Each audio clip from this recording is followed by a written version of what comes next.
Welcome. This is just a test, Dave. Don't be scared.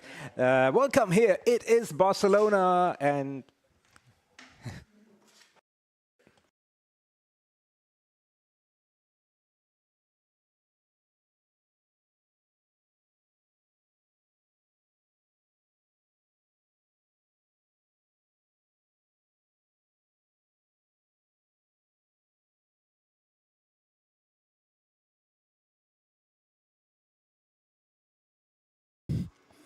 This is Barcelona, then. It is 2025 season for the Ferrari Challenge.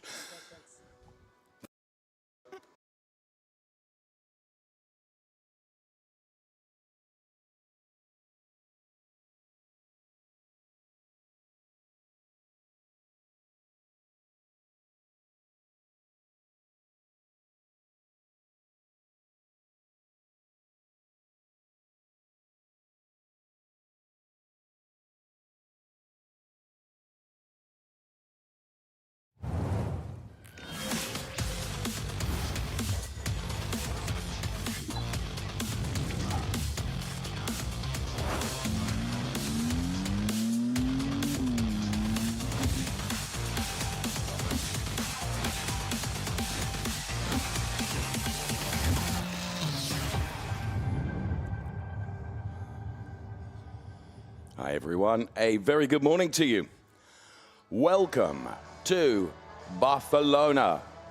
Here we are then for Ferrari Challenge. It is round 6 of our 2025 calendar, which has been and is an awesome calendar.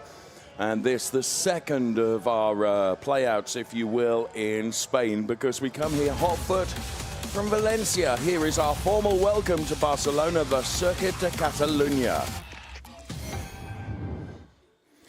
And I can assure you that round 6 thus far has proven to be a round to really enjoy for lots of very different reasons. Yesterday was a hugely dramatic race day and quali day as well. And we're about to get qualifying 2 underway for our Shell drivers, who will go out on track to set the best possible time they can for their race to come a little bit later on today. There is 11 of our Ferrari Challenge Copa Shell drivers who will be experiencing track temperatures of 31 degrees, air temperature of 25. And the wind speed has dropped by 1 kilometer per hour from yesterday. So it feels quite muggy and humid, if I'm honest with you, as we walked across from our lavish makeup room to our on-air studio here. I just felt... just felt that maybe a bit too much mascara had been applied to my face this morning. Nico, good morning. He's only just joined us because it took a while longer to make him up than it did me. Yeah. I wonder why. Well, it's the long hair, you know. Well, at least you've got some blooming hair. Good morning. We also have 11 competitors here in Copa Shell this morning. And it descended into maelstrom, hasn't it? Somewhat. Talking about maelstrom and descent, we had a very interesting set of races yesterday, and Copa Shell I think, took the laurels, or whatever it took. Yeah, as I was saying in my introduction to the program, you know, if the drama had been written by one of the most revered drama writers, I don't think that, you know, they would have taken a look at the script for some of the racing yesterday and said, nah, no one's going to believe that. That can't happen. And it did. Here is Oscar Rinčević in the split shot here. Oscar Rinčević, who was successful yesterday in Copa Shell. And here are the P0 tyres then that will be adorning the Ferrari Challenge cars that will be out on track. And it has to be said, it's very important when you consider the tyres, making them last through qualifying. As Oscar Rinčević, look at this, racing driver, superstar, cleaning his own crash helmet visor. There you go, multitasking at its highest, I have to say, and great to see some spectators here. Now, this man really impressed me yesterday, Nico. Fouad Al-Ghanim, who made his debut in the Ferrari Challenge yesterday. He's been driving in what's called the Club Challenge in the Middle East. And the Club Challenge is not a competitive racing series from Ferrari. Moreover, it's a test of yourself as a driver because you're up against the clock. That's where Fouad has been competing. and decided, you know what, I want to have a go in the European Challenge. And I think Fouad had a really, really creditable performance yesterday, and well done to him. Driving for Rosso Corsa, a Kuwait automobile, and from Skelterma we could see they're getting ready. There is NM, another Rosso Corsa racer who's donning his crash helmet right now. Memory serves me, and already overnight it's failing. He was on the podium yesterday, NM. The race was won by Oskar Rinčević, and it was Manuel Lagosna that banked P2 and NM taking P3. Very thoughtful Christian Kinch. Good morning, Christian, as he takes on board some fluid and is considering what he needs to do in qualifying. His qualifying was pretty dramatic yesterday on account of the fact he had a deflated tyre. Once undeflated, it was better for him. And a warm welcome return to James Wyland, who is a North American racer, a sometime Japan racer, and oftentimes European racer. Always a delight to see him in the paddock and on the track. And warm welcome to you, James. I suspect he will be doing Spa-Francorchamps as well as the final round in Mugello. His son Max is carrying on the Wyland affair with motor racing, and he's a very successful young kart racer. So hello, Max. Hope you're good, friend. There's Oskar Rinčević getting in the car, as James Wyland is one of the first to get down the pit lane now that it is open, and he is being chased, which is something many would dream of, by Manuel Lagosna. Well, Manuela Lagosna has done her share of chasing both in the race and the championship on the track. And she had to do the chasing in the early part of the season when it didn't go her way, but she has turned it around and now has quite a sizable lead in the championship. And Dave's imagination is something that we leave to himself as Zoe Scrimpius, I believe. Based on the quite magnificent hair, which, hello Zois. I think he's using the same makeup studio as we are. I'll be visiting his home island in a few weeks. Well, so visit it before Dave arrives. We may have a glass of lemonade together. Maybe. Visit it before Dave arrives. It may not be the same afterwards. Aren't we in a cutting temper this morning? There is Christian. John Dillon, Christian Kinch and Cristiano Marchel. If ever there was a net of talent to be thrown, there it is. Great guys. I have to say, one of the attractions for all of us with the Ferrari Challenge is the fact that the bunch of drivers and their support staff, it's just a wonderful paddock to be a part of, because they are such characters and such good fun, and we take the racing very, very seriously. But actually, off the track, we have quite a lot of laughs as well. Yeah, for sure. And I think you can tell that the drivers are here, especially in Coppachel and Coppachel Am, you know, as you say, very competitively, but with the right mindset and the right spirit and the sporting attitude. And overall, the sense is, you know, if you're faster than me, fair play to you. I won't make it easy for you, but if you're by, you're by. I'm not going to do anything, you know, just for the sake of being obnoxious. Unlike me, who would. I would say that is entirely reserved to this commentary position from both sides. Oskar Rinčević was obnoxious in the way that he didn't let anybody pass, which was his right and determination, and he took the race win yesterday, and a great one at that. And we get the great vantage point from on board his 296 Challenge, as he's now in the final sector. Not anything like race pace yet, which gives us the opportunity just to enjoy the track. You know, you can see the clouds overhead. It looks more dark on this shot than it actually is. But at least it limits the temperature and the exposure to the sunlight on the track, which may help the Pirelli P0s to last longer in qualifying it in the race. You would never guess it, but Oskar, you would never guess it from his surname, and you would never guess it from speaking to him. He's actually, of course, we've been to Navarra, to Valencia, and here we are now in Barcelona, as Ray Acosta, who's another of our North American racers that oftentimes races in Europe as well, and he didn't have a terribly good time of it in the race yesterday. Nico, if memory serves me, didn't complete one lap. Yeah, I mean, yesterday was, for the most part, in Coppershell fairly orderly, but we did have some incidents in the early stages, and yeah, he was unfortunately one of them who got caught. There is Manuel Agostner, who had a, dare I say, fairly uneventful race, but successful. Banked a number of points, which, given her championship status, is probably her priority. Not that she would mind winning, and that's something that she will set about doing today. James Wyland, the first one to set a time of 1:49.392, is not really something that we expect to figure at the end of the session. But a first banker is always good.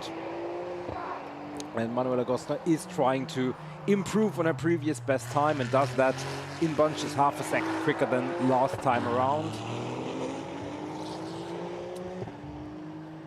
And what we usually see in these Sunday qualifying sessions, provided the weather is predictable, that drivers will go out on the Pirelli P0s that they used in yesterday's race, which by dint of having been used previously won't afford the optimum grip and pace levels, and then sometimes in the session the drivers will switch to a new set. Yes. And that's where they will go about time chase in earnest. So it's kind of in the second half of the session, if you like. I mean, there is no marked delineation in terms of when the session is halfway through. But that's what we expect to happen. James Wyland, Oskar Rinčević, Manu Gostner, Fouad Alghanim. They're the top four at the moment. In fact, they're the only four to show us a time. I know Ray Acosta is on his way out of the pit lane. Those that are choosing to hang back, if you will, Christian Kinch, Soy Skimpias, John Dillon, Cristiano Marchel. Although, from a championship point of view, points conservation and points haul is the most important thing, and sometimes it may not be worth risking an all-out challenge to take the race win if you can bank the points for P2. Of course, she could bank an additional point in qualifying, Nico, because if you set the lap that gives you pole position, you earn an additional point. Absolutely.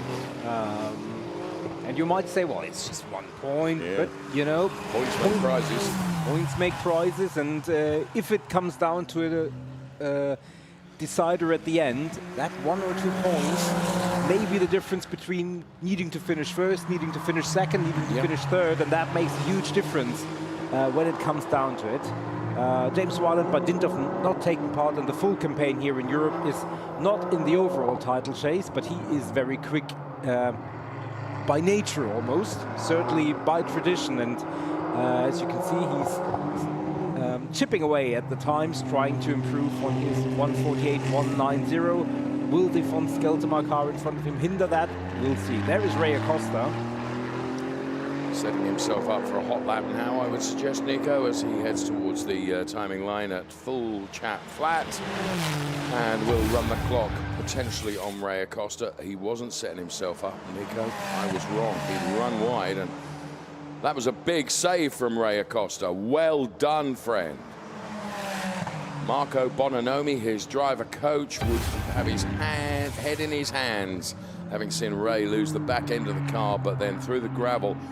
That was a huge save for Ray Acosta. Stand by with some different underwear, I would suggest. Very nice metaphor, hopefully. Ray Acosta had a similar moment in the race yesterday where he had to take avoiding action to dive out of the slipstream of James Wyland, and also found himself in the gravel, able to go again, but losing a few positions, which certainly compromised his race result. Oskar Rinčević. No such misfortune in the race yesterday. Didn't have any slipstream afforded to him, except for a brief stint of the safety car. Yes. But he was up the road, and by virtue of the sector times indicating on the graphics, it seems like he is on his way to move to the very sharp end of the result sheet in but a few moments. And if he's doing this on a set of scrubbed from yesterday, we don't know that. He could be on a new set of Pirelli P0s. To be fair, he's not been able to usurp Manuel Gostner currently. He's 2/10 away.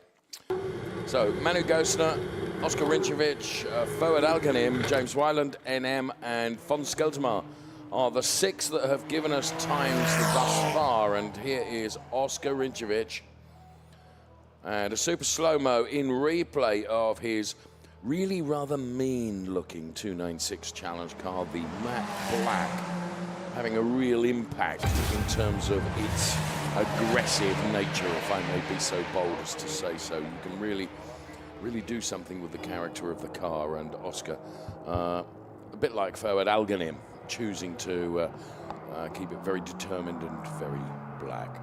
So Fouad Alganim then, as I mentioned, it's his first weekend in the Ferrari Challenge in Europe, and what a debutant he has become, doing a great job yesterday, and at the moment he's qualifying P3, Nico. This is a great achievement for the young Kuwaiti driver. Yeah, absolutely, and it shows the talent. It shows the talent that is resting and slumbering and developing in this club challenge world of the Ferrari Corsa Cliente universe. And it's kind of a feeder category, really, isn't it? And we've seen great names. I remember Emanuele Tabacchi coming out of club challenge and blitzing the Ferrari challenge category that he took part in quite a few years ago, and he's gone on to be a very, very good and successful racer in other categories. So, you know, if you can have the skills in the club challenge, it means you have the pace. Now, the racecraft in terms of battling is something you need to hone and develop in the actual races. But there is so much in terms of experience and talent and tire management and all these elements you can already practice very much in that regard. Just before we go back to the timings, just a reference. Pole time yesterday was 1:43.315, so we're still about 4 seconds away from that. So that would suggest everyone's on a set from yesterday, wouldn't it? Yes, indeed. So keep that in mind. 1:43.3 was the reference point yesterday. Similar time. It had rained a little bit yesterday night, so you would argue that probably today should be the quicker of the two. Okay, we'll see. Well, new set of tyres standing by to go onto the Oscar Rinčević car right now. And he's currently second fastest. Here comes von Skeltermar. We were having a chat with Fonz's partner Cyril at breakfast this morning. And Ray Acosta with a new set of boots going on to his 296 challenge car. Team go to work to maximise the time. There's his rider coach in the white t-shirt there, Marco Bononomi. And this was Ray finding the gravel, and wow, that was a tank slapper and a half, Nico, as the car was pitching left, right, left, right, left, right, and he held on to it wonderfully. It was a big save from Ray Acosta. Well done, Ray. He always says to me, try to put a show on for you guys, and he never fails, truthfully. I'm not sure it was part of the running order for the show for him to do that, but he did do that. Absolutely. There is von Skeltermar, the Shark, getting a new set of tires, a new set of intel and data being shared with him. There is Marco Bononomi. Talking to Ray Acosta about that tank slapper.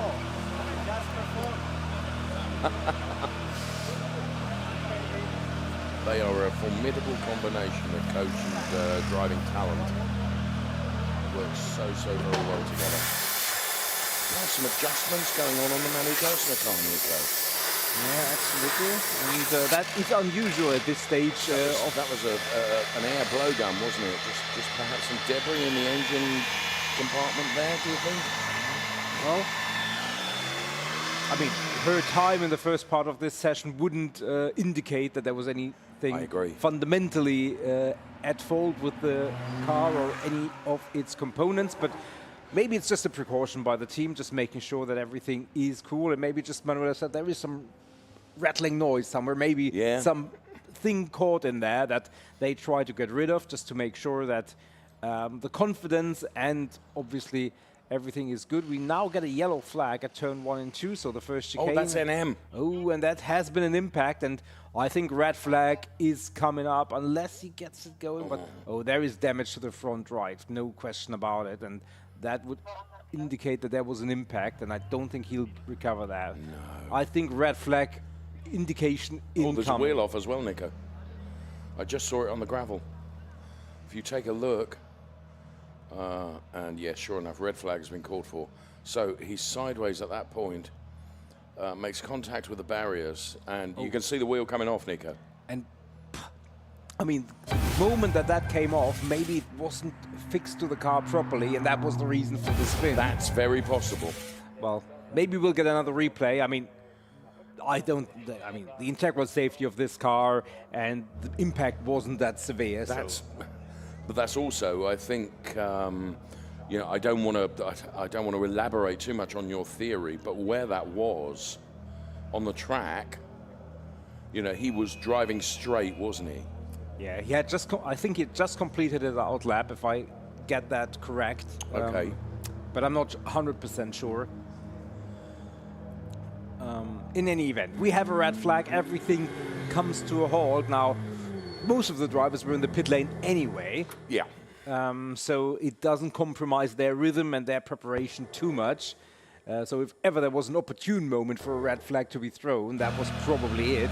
For NM, obviously a different story. He is out of the qualifying. He's only P6 for the moment, and dare I say, the start at the very end of the grid seems likely at this stage. Well, you must also, and we must also consider the fact that at the time of the red flag, which was almost exactly halfway through the session, there were 4 drivers still to even set a time. They are Christian Kinch, Zoe Skrimpias, John Dillon, and Cristiano Marchel. Enjoy some images from qualifying now to some music, if that's the right word.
Well, here is Christian Kinch and Oskar Rinčević lined up behind him. That is the end of the pit lane. We currently have no indication of when the session will get back underway.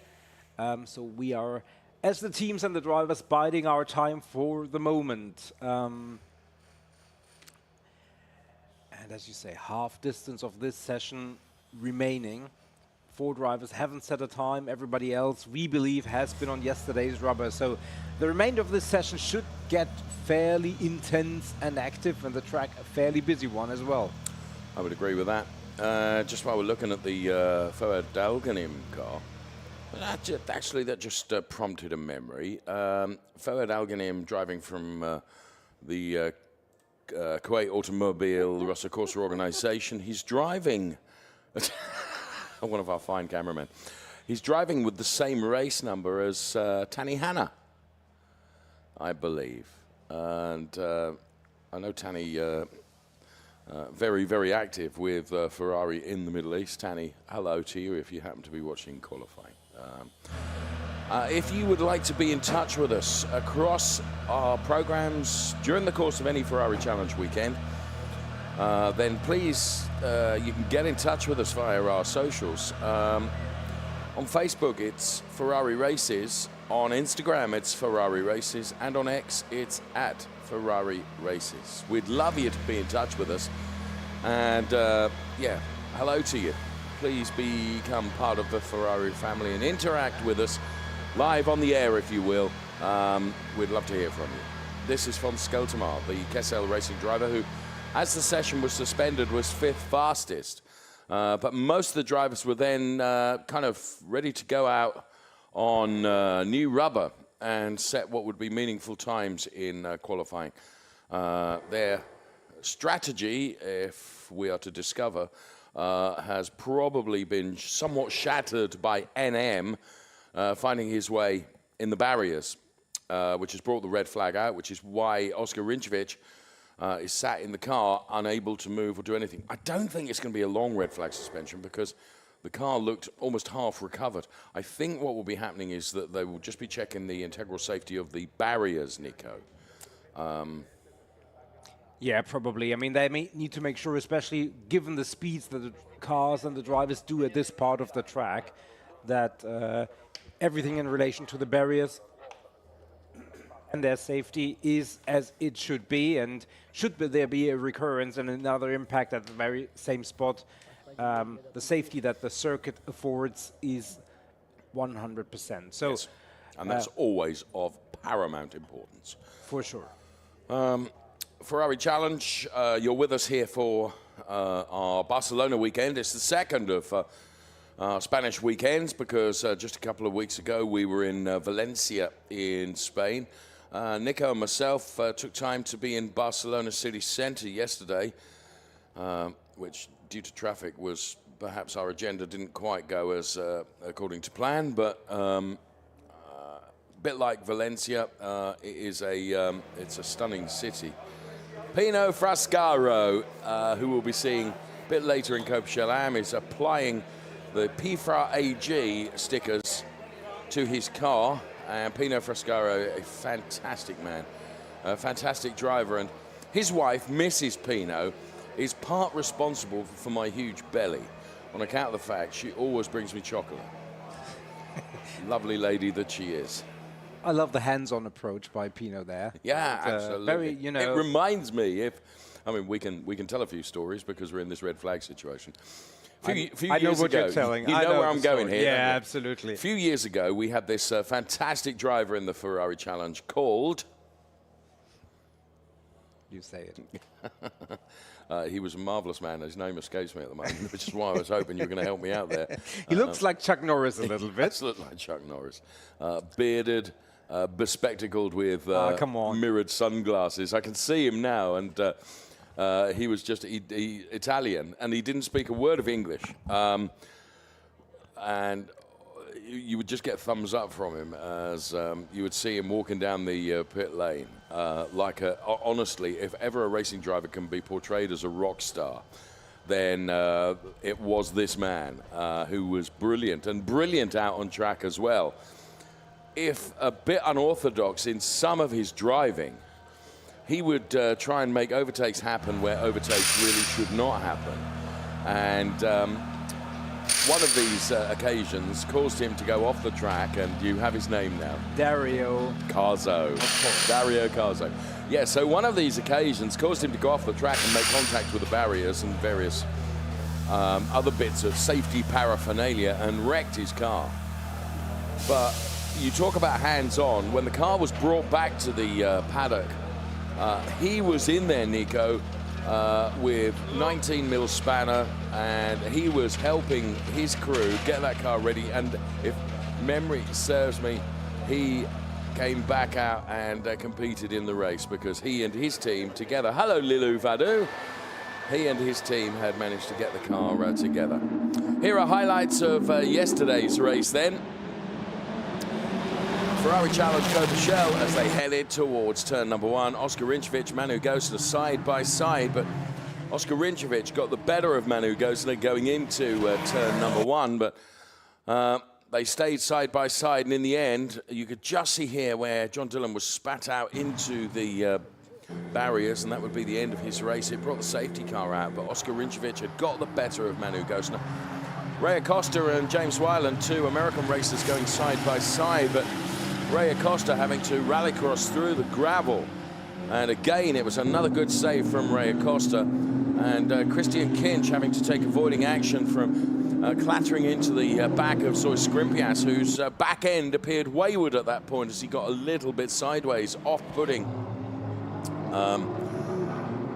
Christian Kinch. Ray Acosta and von Skelterman over a number of laps had some great close racing. And as you can see, Ray Acosta then with a perhaps ill-handling back end due to the diffuser being dislodged when he made an earlier trip through the gravel.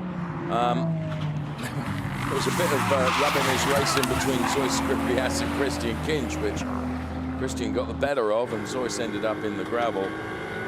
That meant that Oscar Rinčević would have an untroubled run to the checkered flag, where he took the win and was delighted about so doing. Manu Gosner taking P2, and NM, who is the reason for our red flag in this qualifying session, took P3. He was on the podium, so Oscar Rinčević, it was P1. Our qualifying session is now going to restart at 9:27, which is 1 minute and 10 seconds away from now. Yeah, so you saw what happened yesterday in the race, and now we will be getting ready to set ourselves up for race number 2 and determine the starting grid for said race. In the next 55 seconds from now, we will go back 15 minutes, 36 seconds, as you can see in graphics on the clock. And yeah, that was just a reminder of the things that are happening in the race, including the Ray Acosta excursion, having to dial out of there. And as I said earlier in the program, Nico, he makes a point of saying, I try and give you guys something to talk about. Yeah, and he always does, doesn't he? Absolutely. And Christian Kinch, who we see at the front of the queue, we saw him and his coming together at the end, and that was effectively on the final lap in the closing stages. There was no quarter given or taken by either of those drivers, was there? No, and obviously both of those drivers we haven't seen in the session yet. No. Christian Kinch, we can see stationary there at the front of the queue. I haven't seen Zoe Skrimpias' car yet, so he also engineered by reporter Korski Ram, who also engineered this lady, Manuela Gosner. Indeed, they do. Right, pit lane is open. Let's go back to qualifying. 15.5 minutes remaining. Christian Kinch at the head of the queue to get out there, who's being tailed by Oscar Rinčević and von Skelterman and Ray Acosta as they make their way out onto this Barcelona, Circuit de Catalunya. And Oscar Rinčević immediately going to try and find a way past Christian Kinch to give himself a clean and clear tarmac ahead of him, I would think. However, there he goes. Gets by on cold tyres, bear in mind, so we'll need to bring those up to temperature. No tyre warmers are allowed in the Ferrari Challenge. Just wonder if the teams, though, Nico, in the temperatures that we have here, can take a few liberties by making sure that the tyres are suitably placed in the sunlight. Just thinking that maybe they'd do that. Well, I know certain series who have made very strict rules about that. Yeah. I'm not sure if the sportsmanship in the Ferrari Challenge has reached quite the same level. We can see on one of our screens that Zoe Skrimpias, we just talked about, is getting ready to take part in this quali session. So all our drivers, we expect to be out there very, very soon, or at least having been out there. There, indeed, is the 147 car of Zoe Skrimpias. So that will be making its way right out of the garage now. And if I'm right, Nico, he's driving Jumana, his partner's car. Yeah, and it is actually the car that he won the Shell-Am Championship last year. He switched to effectively the same livery with light blue as the base color. Yes. But following an incident in Valencia, I think he has decided to switch back to this very car, which, as you say, had been driven not all the rounds, but for some rounds by Germano Toniella, and that means he's not unfamiliar with this car, but it's not the one he has used throughout the season thus far. From our studio complex, which is based in the Paddock area of the Circuit de Catalunya, I can tell you I've just seen through the window, the NM car being recovered back to the paddock. And all I will say is that, of course, we've got a bit of work to do. Yeah, for sure. For sure. He certainly won't be out in the remainder of this qualifying session. No, definitely not. However, everybody else, all the remaining 10 cars are now out on the circuit. So what we predicted that this would be a busy time out there on the Barcelona circuit, the Catalunya circuit is now coming true. Everybody's still in the stages of preparation. The Circuit de Catalunya circuit. Yeah, I like that. There's a certain ring to that. We're running the telemetry on Oscar Rinčević. Third gear, back on the gas once again, up to 150, 160, 170, 180 kilometers per hour before just a dab of the brakes, Nico, fighting with the steering through that right-hander. Fourth gear, fifth gear, on the gas, driving as much speed as he possibly can. Max is out at 228 kilometers per hour, and he sets another overall best in Sector 2. So Sector 1 and Sector 2 are both painted purple right now as Oscar Rinčević is on a lap here, which the cumulative time would suggest he could be on for a P1 place in qualifying. Just taking the curb, using as much of the runoff area as he can to keep two wheels still within the white lines, does the same through the final turn, heads towards the timing beam and takes 2.738 seconds out of previous best time and delivers a 1:44.543, which provisionally is P1. Absolutely. Still a second away or a little bit more than from yesterday's pole time, and I think this was the first flying lap.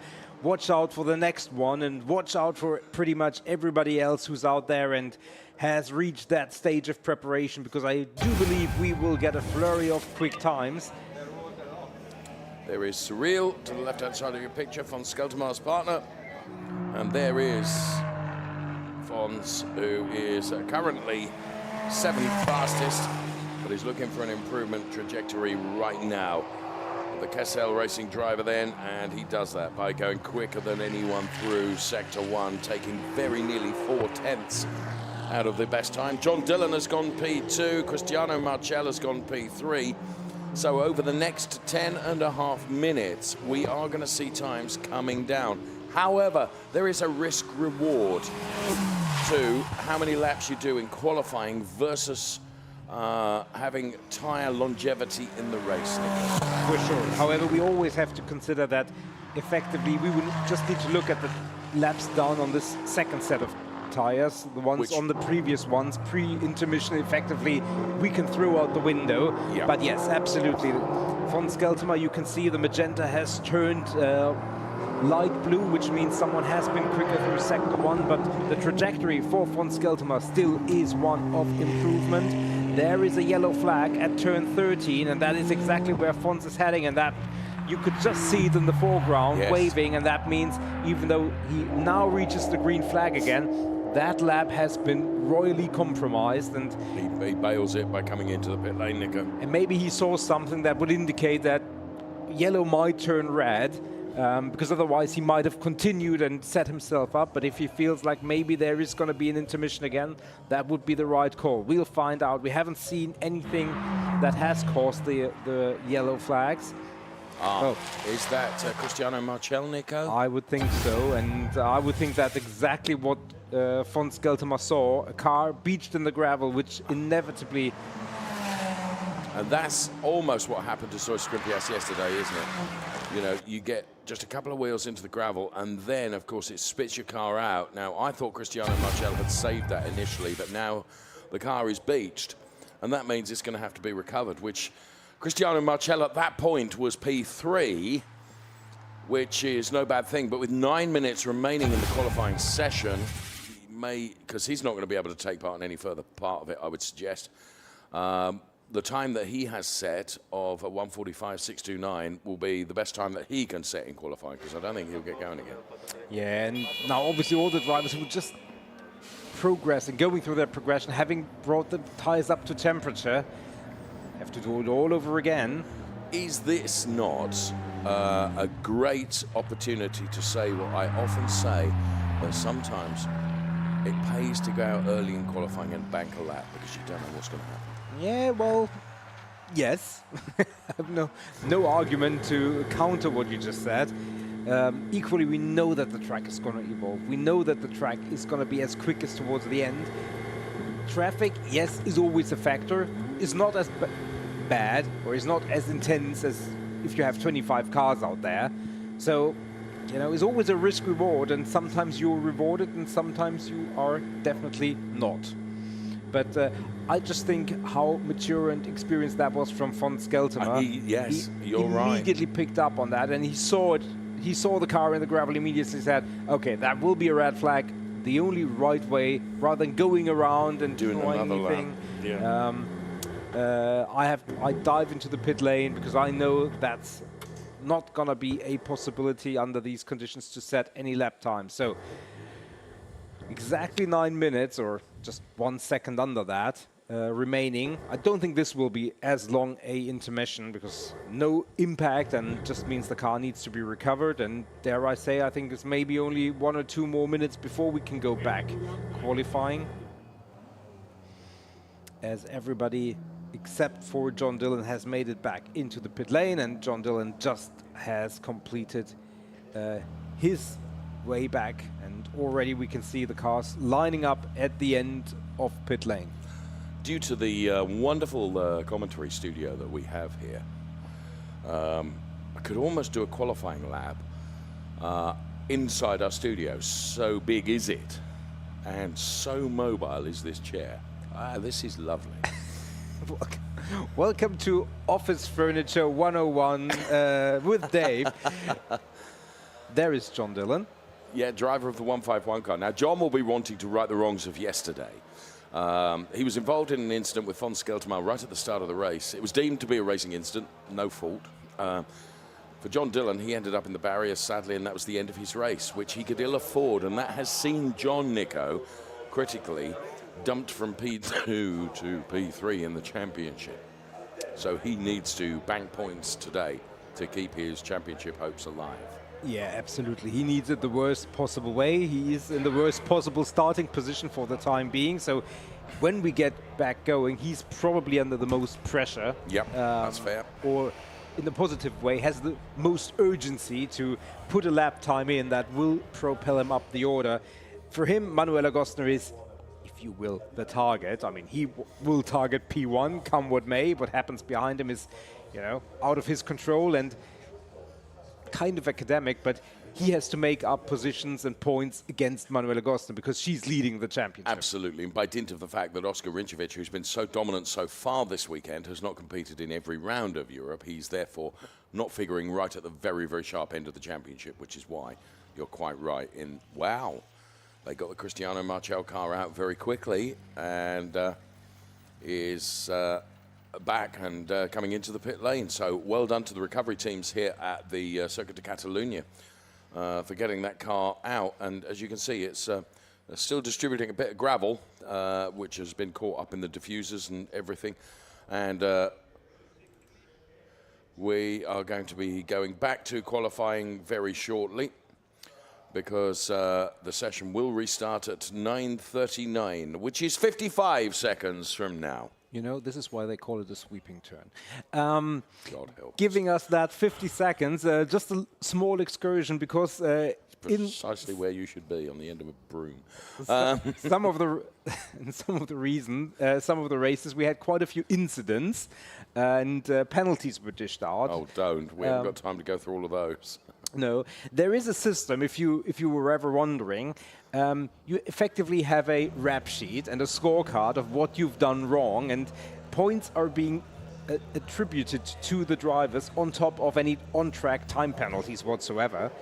And once you reach 10 penalty or behavior points, you're dumped to the back of the grid of the next race you're taking part. And the first few drivers across our categories are now up to 9 points, so any further indiscretion can have grave consequences, and that is something that might, certainly for Spa and the World Finals, have an impact on where drivers will start the next race. The good news, none of the Shell drivers are in immediate danger of that, but it's something just to keep at the back of your head that even though a penalty might not affect you short term, there is still a long-term effect to be reckoned with. We are back qualifying 8.5 minutes. Dash for cash to see who will take the point for pole position and even arguably more critically the track position of pole position. As Manu Gosner gets by James Wyland, not quite, and to take to the curb and the grass to avoid any contact as James Wyland was not prepared to give an inch. And Manu had to dive out of that. John Dillon is about to be released from the pit lane and to get about his qualifying in earnest, because we have merely 8 minutes remaining. He accelerates down the pit lane right now. Oscar Rinčević, for the moment, stays where he is with a 1:43.794. Is he going to just sit there and see if anyone gets close to his time before responding should he feel it is necessary? Which again is mature thinking, Nico, because he is, you know, actually not going to do what I said, and he is going to go for it again. Because with the time running out, you know, there is an argument there that you could sit there and be ready to respond if anyone is getting closer. But we do expect the times to come down, but the time available to the drivers with traffic out there as well means it's not going to be so easy as if the session was only halfway through. Yeah, that's fair. I think it's a testament to what the Kessel Racing team and all the other teams feel was still in the car when the session was red flagged. So if they feel like, well, there was still 3 or 4 more tenths in there, that would mean P1 could easily turn into P7, because especially Copper Shell and all the categories are so competitive. We've seen drivers being P1 one race and one day and P7, P8 on the grid, simply because traffic or a little bit of a change in setup or conditions made a marginal difference. And if I remember correctly, in one of the sessions or one of the races in Valencia, P1 to P4 in qualifying was less than a tenth. Yeah. So it is that close sometimes. So I think the teams probably have a good understanding of what the potential is in the track and don't want to run the risk of being dropped down the order. Ray Acosta, for example, we see P10 for the moment, showing purple sectors, so potentially could vault everybody and go into P1. And Manuel Agostner also quick, also Zoe Scrimpias down in P9 for the moment, so expect lots of improvement from pretty much all our drivers. Fair point, thank you for explaining that. Oscar Rinčević has done 10 laps. Fouad Alghanim has done 10 laps. James Wyland has done 11 laps. Of course, we don't know the lap quotient with regards to the tyres, whether they were on their scrub set from yesterday or whether they were new tyres in terms of how many laps they've done on each of the sets. Here's Ray Acosta then, who will improve from P10 and go to P1 by 2 100ths. So Ray Acosta is quicker than Oscar Rinčević. Here comes Manu Gosner now. She's not coloured every sector, but she's coloured sufficient to move up one place to P5. Everyone very much on an improvement. Christian Kinch, P3, James Wyland, P4. This is Ray Acosta then, who has gone to the top of the chart and he's had, as is usually the case with Ray, plenty of drama on his way, and that was just some of it as he lifted the car, taking it through the curbs and sideways, looking very, very entertaining from our point of view. Was it the quickest way round? Well, actually, the times would say yes, it was, because he was 2 100ths quicker than Oscar Rinčević. But I just wonder whether he's got potentially a bit more in that car. Whoa, and that was a big, big slide, which will have cost him dearly and will have quite royally done for that lap, I would suggest, as now Manu Gosner sets a purple sector through sector 1. She is P6 at the moment, targeting the 1:43.774 that's been set by Ray Acosta. Zoe Scrimpias now goes third fastest. Christian Kinch is relegated to P4. Manu Gosner, though, on a improvement target, and does. She is her cumulative time across 2 sectors 8 100ths quicker than anybody else. So Manu Gosner, who's currently sitting P6, is hoping to vault Ray Acosta, who I don't think is going to improve on this lap by dint of that huge sideways moment. And no, he was a 2nd and 4/10 down. But here comes Manu Gosner now. This could be from P6 to P1, and it is by 1/1000th. I mean, it's so close to the top. A 1:43.773 is literally 1/1000th quicker than Ray Acosta.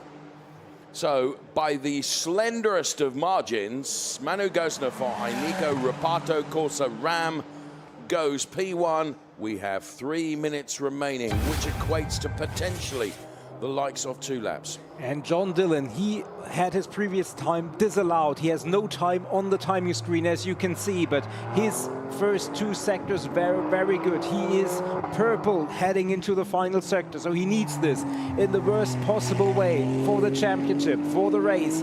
Just 2 more turns to do. Let's hope everybody stays on the track. Worst thing for him would be someone beaching it and a red flag or a yellow flag even, but no such problems for now. John Dillon taking the final turn, a 1:43.773. Is it gonna be P1? It is P6. He lost a lot of time in that final sector. He was sideways, very sideways in the middle sector. And when you're going sideways, you're reducing your forward motion inevitably. So that's where John, I think, lost the most mark. He certainly wasn't quick through the final sector either, so he needs to try and find something, as does James Wyland, who his first sector was a personal best, his second sector not so. So really pushing very hard, all of the drivers then trying to find the time that they need. So James Wyland then crosses the timing line and doesn't improve. It's Manuel Agostina from Ray Acosta, from Oscar Rinčević, Christian Kinch. Here comes Zois Skrimpias now, who has got coloured sector times. This could be a good time from the driver of the 147 car. Zois Skrimpias currently sitting at P5 with a time of 1:43.996. And he goes P1 by a 1/10 and a quarter. It's a 1:43.653. He bests his teammate, Manuel Agostina, and takes that P1 position. So at the moment, Ineco Reporter Corsa Ram have got P1 and P2. Here he is then on his way to setting that time that was a 1/10 and a bit quicker than Manu Gosner. And he took a bit of curb on the way to doing it. It is Zois Skrimpias from Manu Gosner, Ray Acosta, Oscar Rinčević.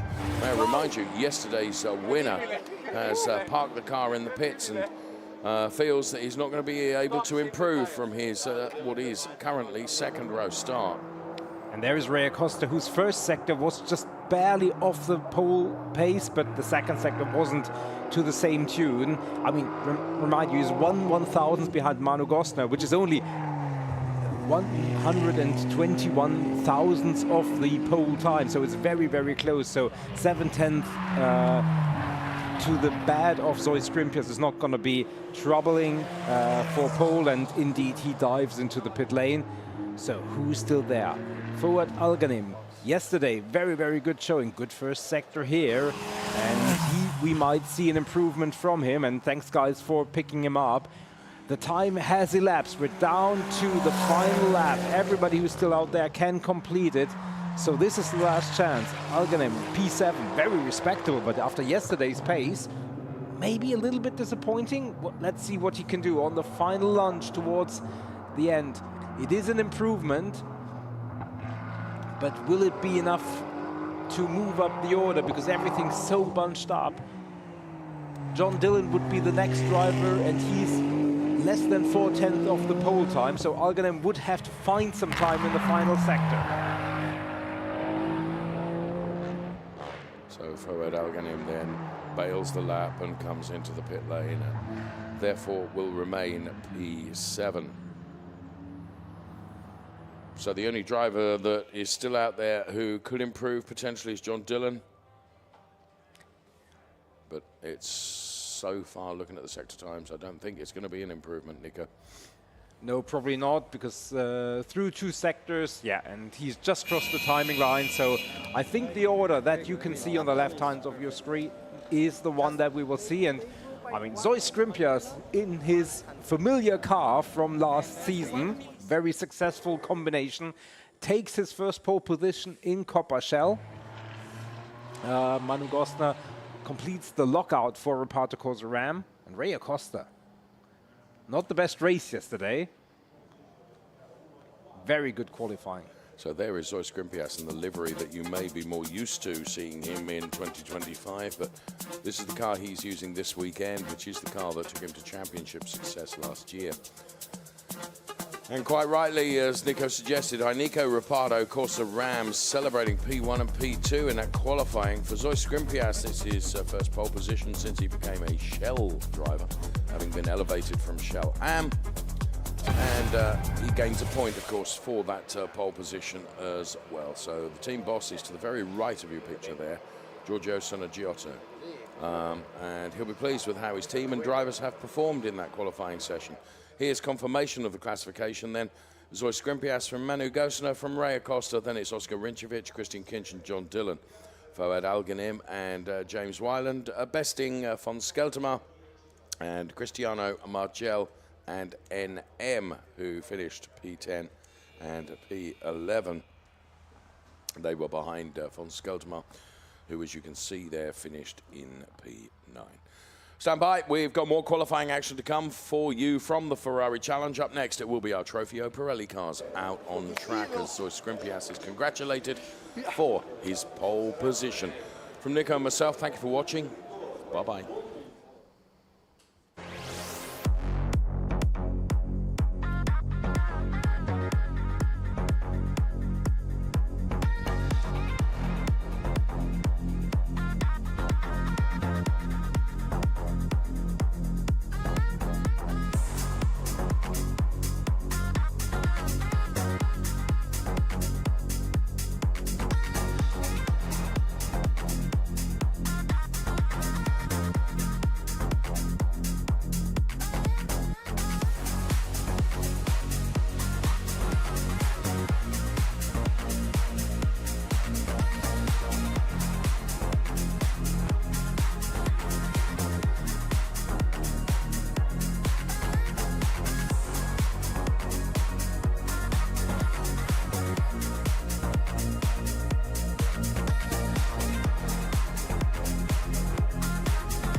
Hello, everyone. Warm welcome to Barcelona.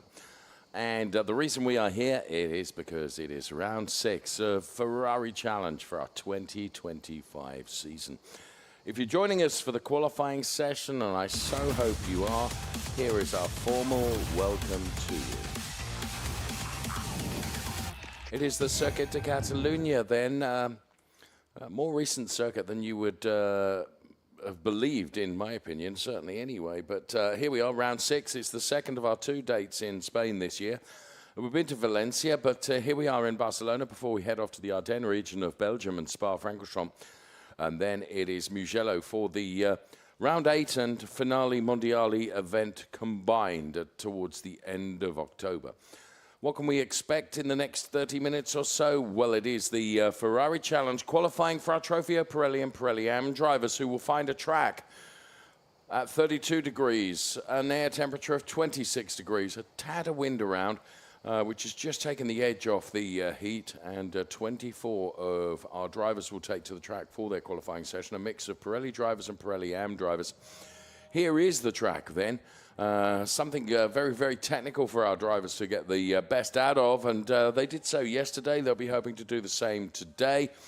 It was victory in the race yesterday in Trofeo Pirelli for somebody who's had a very dominant season in the Ferrari Challenge, certainly for the first part of the Ferrari Challenge, and yeah, that was Felix Herziger. For the Am drivers, it was points leader Hendrik Viol. And there you can see all the drivers that will be taking part in qualifying, including Rafael Duran and Felix Herziger. Michael Verhagen, who had a kind of a quiet day by his own standards yesterday. Nobuhiro Imada, who was brilliant yesterday in Pirelli Am. Let me explain to you that the Pirelli Am drivers have a white strip across the top of the windscreen, and our Pirelli drivers have a red strip across the top of the windscreen. That's how you can identify the two classes that compete in the same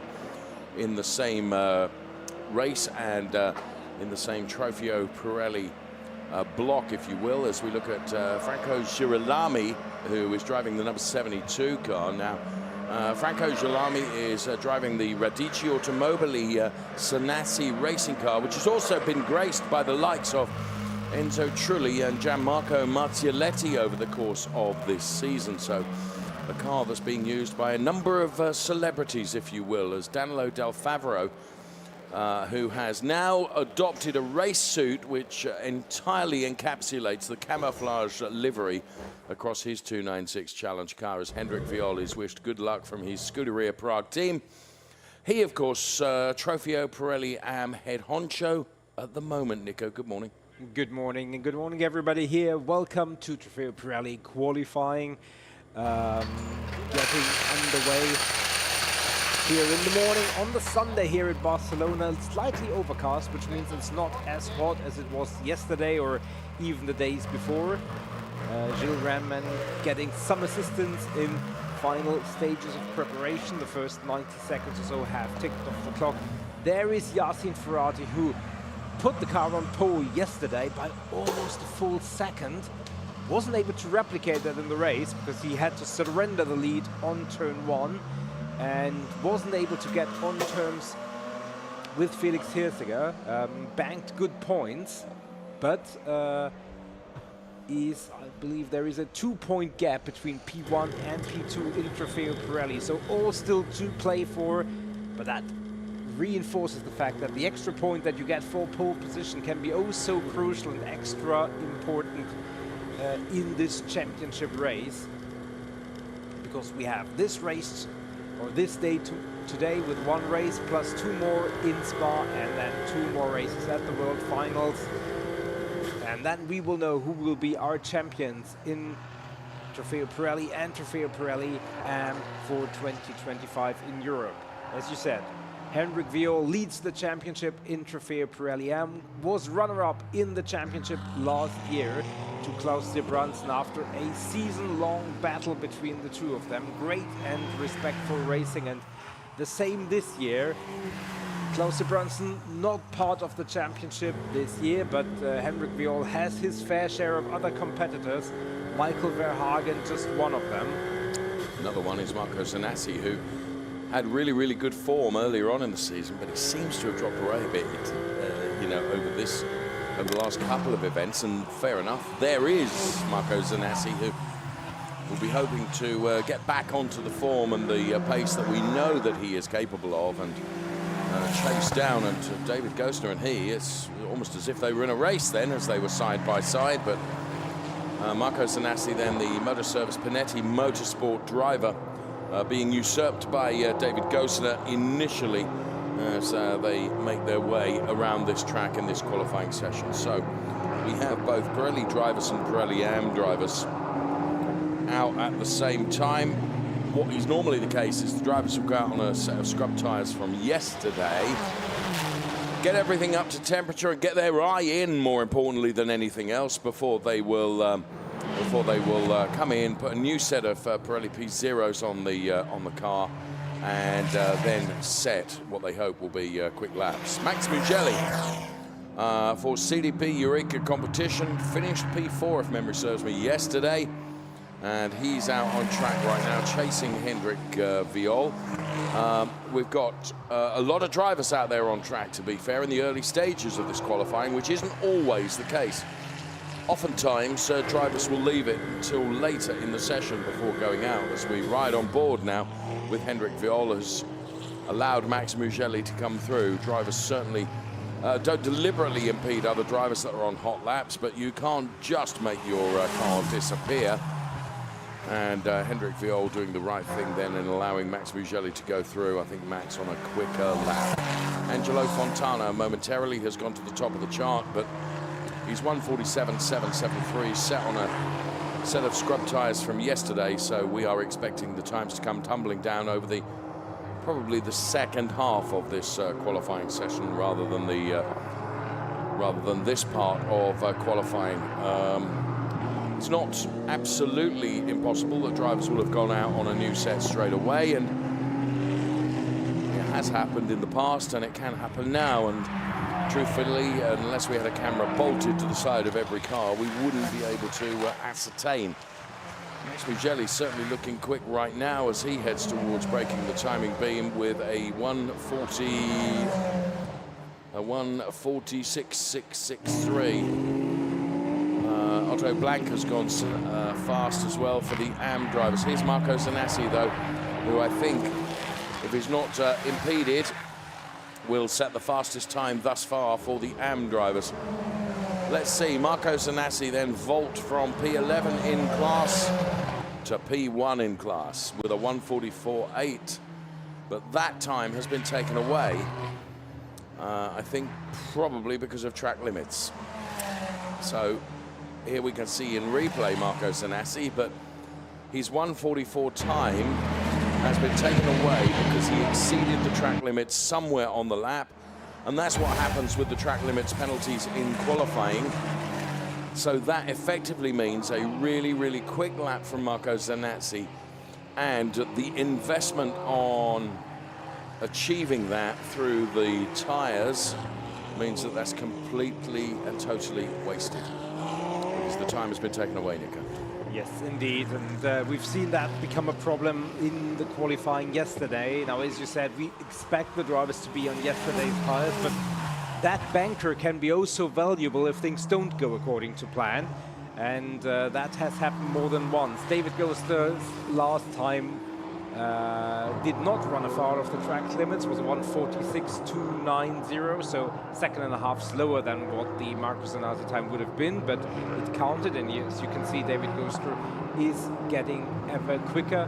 Angelo Fontana, also an AM driver, currently quickest with a 1:45.719. Just as a reference, pole time in Pirelli was a 1:41 yesterday, and David Gosner was setting pole time with a 1:42.480, so we're still quite a bit away from that currently. So the best pole time obviously coming from a Pirelli driver, the best Pirelli AM time, as Nico's just indicated, came from this man, David Gosner, who goes fastest of anyone right now, but is immediately usurped by Hendrik Viol and Angelo Fontana. Here's yesterday's race winner, Felix Herziger. Back to winning ways. Yesterday he slides the car through that turn His Sector 1 was a good Sector 1. We'll take a look at the cumulative time. He's 1.913 down on the best time thus far. So Felix Herziger on a good trajectory here. Gilles Renmans at the moment is the best of our Pirelli drivers. Max Mugelli, second best of our Pirelli drivers. I remind you, Pirelli drivers with the red strip across the top of the windscreen, Pirelli Am drivers with the white strip, and that's reflected those color schemes on the graphics on the left-hand side of your screen. Angelo Fontana, however, quickest of anyone, irrespective, but that has just been altered by Felix Herziger, who delivers a 1:44.496. Yeah, Felix Herziger was very dominant after Monza for 5 races in a row, then was unseated by Vincenzo Scarpetta, and then Yasin Ferrati's strong phase started. And for Felix Herziger, I think it was very, very important, not only for points, but also psychologically to reverse that trend and get that race win yesterday. So, as we already said, just 2 points between our top front runners in Trofeo Pirelli, all to play for the championship. Marco Zanassi now for the Pirelli Am drivers, providing he's kept it all within the white line. Sector 1, purple. Sector 2, purple. This could be another brilliant lap from Marco Zanassi. Critically, he needs to keep it within the white lines as he crosses the timing line right now. Marco Zanassi goes P1 with a 1:43.809, and that time is not taken away. So it counts. Marco Zanassi goes to the top of the chart. His team, you can see there, Panetti Motorsport. As we take a look at the number 17 car, which is about to go out there on track. And that's the 27 car, 17, Rafael Duran. Rafael, of course, races in the Ferrari Challenge along with Alberto Duran as well. And we're watching David Gosner right now, who's been relegated to P2 in class, P3 overall. Marco Zanassi has gone quickest within class, and actually quicker than Felix Herziger, quicker than any driver, in fact. And we've got 19.5 minutes remaining in this Ferrari Challenge, Trofeo Pirelli and Pirelli Am qualifying. Now, the times that the drivers set, whether they're a Pirelli Am driver or a Pirelli driver, actually is academic, because they will line up and they will grid up in the order that they finish qualifying in. So, and it's not unheard of for a Pirelli Am driver to take a pole position and be ahead of a Pirelli driver. And David Gosner, he's not going to do it on this lap because he's bailed the lap because of track limits. He knows he's done that and therefore has bailed the lap and will go again. And this is where it went wrong for him. Oh yes, there was a no question there that he slid the car over the white line, and he's brought the car into the pit lane right now. So we're getting close to halfway through this qualifying session for Pirelli and Pirelli Am drivers. Gilles Renmans currently P2 in class. Björn Grossman P4 in class, Dylan Medler P5 in class, Franco Girolami, the Radici Automobili Zanassi racing driver, is 6th in class. I was looking at the Pirelli drivers. Still to post times are the likes of Yasin Ferrati, Quinn Wiedlisbach, Nobuhiro Imada, Hanno Laskovsky and Vincenzo Scarpetta in terms of banking or putting out their meaningful times. Just as I say that, Quinn Wiedlisbach is on his way out of the pit lane. This is the Andrew Morrow car. See, the RPM Motorsport door is open. There's Andrew's father just offering some drink to Andrew. So the new Pirelli is going on to the side of that car. And Johnny Kane is Andrew's driver coach. You can see him there just having a word with Andrew. One of the most quiet, unassuming, but very, very lively racing drivers in the Ferrari Challenge. Yeah, and he finished P4 just off the podium in class yesterday. Good showing from him. Didn't have it all his own way this season, but strong showing. Didn't see a lot of him during the race, in fairness. Lots of things going on around him, but he kept it cool, calm, talking about someone who generally figures in our program because he gives us lots of reasons to look at him and his car, is Andrew Laskovsky. He finished well yesterday also. And Hanno Laskowski, we're running the telemetry on, is in 4th gear right now at very nearly 200 kilometers per hour before changing into 5th gear. On the brake, try and kiss the apex if you can. He was just a little way away from that, but he's accelerating away now is Hanno Laskowski for ML Ferrari Racing. Down through the gearbox, on the brakes, kissed the curb perfectly on that occasion, down to 2nd gear. And now up through the gearbox, then increasing the speed, and there we can see the Hanno Laskowski car from a different angle. Oh, clattering across the curbs in a style that is reminiscent of Hanno Laskowski, if I may be honest with you, and provides great images for us to talk about. Under the bridge. This is a difficult part of the circuit where you just gradually climb uphill, but this left-hander seems to go on forever.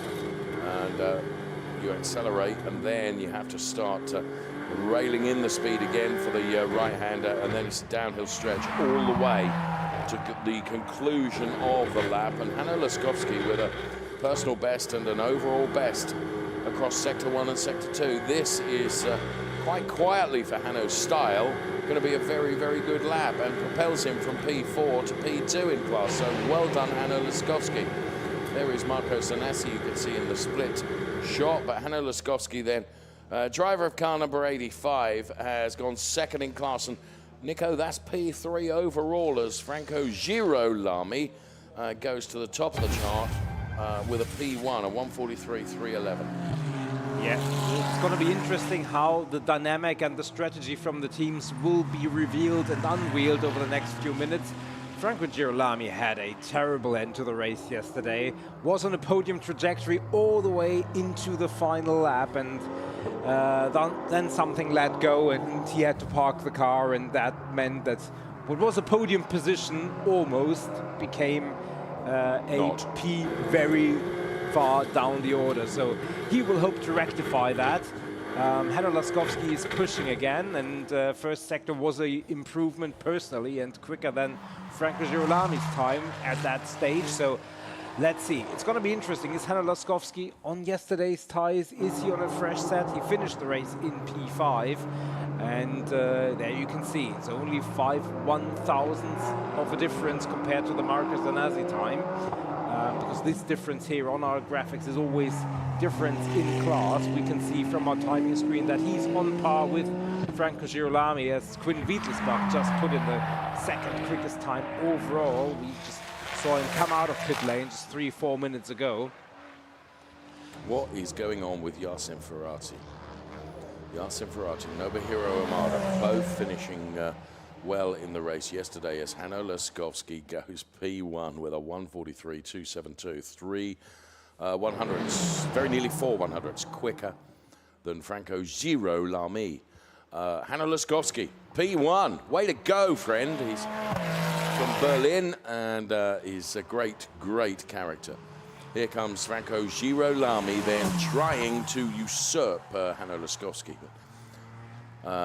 We've got 13.5 minutes remaining. Do you think this is a strategy from ML Ferrari Racing in terms of holding Yassin Ferrati? He's now on his way out of the pit lane, Nico. Yeah, maybe he just decided that using yesterday's Pirelli P0s, there is no point in that. So we will see. Sometimes we see drivers who had an incident during the race where they feel like, okay, you know, the tires were somewhat compromised.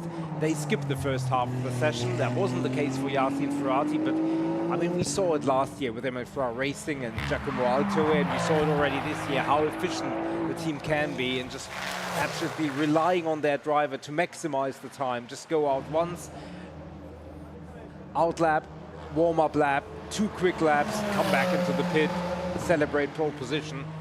It sounds so easy, but ML Ferrari Racing and their drivers have made it work on a number of occasions. So interesting to see how that develops from here. Quinn Wittelsbach P2 stays P2. Franco Girolami has gone quickest once again and has edged Hanno Laskowski by less than a tenth. So the battle between the Pirelli and the Pirelli AM drivers is one in itself. You could see Martin Habas there talking to Stefano Guy, saying he's very, very confident for the race. The Scuderia Prague driver engineered, and by that fine team from Prague, and driver coached by Stefano Guy. Quinn Wiedel is back, currently second fastest in Pirelli, third fastest overall. Franco Girolami, P1. Then it is Laskowski. So Pirelli driver, Pirelli Am driver, P1 and P2 in qualifying thus far. Here comes Björn Grossman then. A lot of traffic out there. He gets by the Marco Sanasi car, and Björn Grossman's on a good lap here. The driver for BI Corsa, Octane 126. He knows a thing or two about winning. He knows a thing or two about catching the curb, and that probably has upset his rhythm a bit, but he recovers from that. And let's see how much that cost in the final sector for Björn Grossman as he heads towards the final turn. Accelerates out of that now, and will cross the timing beam for Björn Grossman. It is a P1, a full 2.5 tenths quicker than anybody else. In fact, the only driver to put it into the 142s. A 142.934. Björn Grossman back to his best. Back to his best. Still expect more from him, actually, because I think this was his first flying lap, and we're still a second or so away from yesterday's pole time. Wouldn't be surprised if he continues in his purple ways, but as you could just see from that shot, traffic is now intense. All but 2 cars are out on the track, so finding a clean track is going to be a challenge. Björn Grossman first sector, purple again, 1/10.5 quicker than his previous best attempt. Many other drivers showing personal best, but as we said, this clear track with 22 cars, or 21 right now, is difficult to find, and that's where the teams really play an important role, setting their drivers up with track space to the best of their abilities. Henrik Viol, P2 in class, is P4 overall, leapfrogs Marco Zanazzi and Andrew Murrow and moves up into P4 overall. And to the delight, even though you couldn't see it really from that shot, the Scuderia Prague team, great team, been around in the Ferrari Challenge for so many years. And the evocative livery of the Henrik Viol car, there is Andrew Morrow. And he was on an improvement trajectory there, as you can see, with personal bests across Sector 1 and Sector 2, then got perhaps caught up by the David Gosner car. Whether that will have impacted his final sector. The Charleshurst driver, Andrew Morrow, who Ferrari Challenge Trofeo Pirelli champion in the UK when he made his debut in his second year, if you like, of Ferrari Challenge racing. He won that championship in the UK, and he is a very, very good driver and is currently 4th fastest in class. Fastest in class is Hanno Laskowski. Henrik Viol is trying to do something about that right now as we ride on board the Scuderia Prague driver. You can see the Delta pink on the dashboard of his car, so Hendrik knows that he is improving. And Hendrik knows that if he can keep pushing here, it will send him to the top of his category. You can see the team watching on, almost willing him to do that. To the very left of the picture was Adam, the team members in Scuderia Prague, as Henrik Viol then continues around the final turn, accelerates away now. He needs to do better than a 1:43.272. He does better than anybody else on track by half a 5 tenths. He has delivered a 1:42.766. So 5 tenths better than Hanno Laskowski, and actually better than any other driver out there on track, Nico. He has gone P1. Overall, indeed. Björn Grossman, Franco Girolami, quickest of the Pirelli drivers for now, both in the pits. Actually, the top 3 Pirelli drivers are currently in the pits, with Quinn Wiedel back as well. Others are pushing, and one of them is Max Mugelli, who we see here, 2 personal bests, and he's approaching the final turn. Max Mugelli with some great moves back in Valencia. Look, jolly pleased with that. And P9 for the moment, not satisfactory. P4, a bit more like it. But still, P4 in class is still P9 overall, so he will look to go again and improve further. There is Gilles Renman, P8 in class, and he's approaching the timing line, looking to get better. And whoa! Oh, that big sideways moment for Nobuhiro Imada, I think it was, Nico. Forgive me interrupting you, but it was a big save from him, and that happened just as Gilles Renman was crossing the timing line, which meant I really rather stole your thunder from the 142.405, but I rather thought that it could be all sorts of strife for Nobuhiro Imada, but he saved the car and did a good job in so doing. Oh, for sure. Henrik Viol, he is currently P2 overall, P1 in class. Don't think this will be an improvement. He is subject to challenges from the likes of David Gosner, also Felix Hirziger, buried down at P16 overall, on his way up and forward. Good first 2 sectors.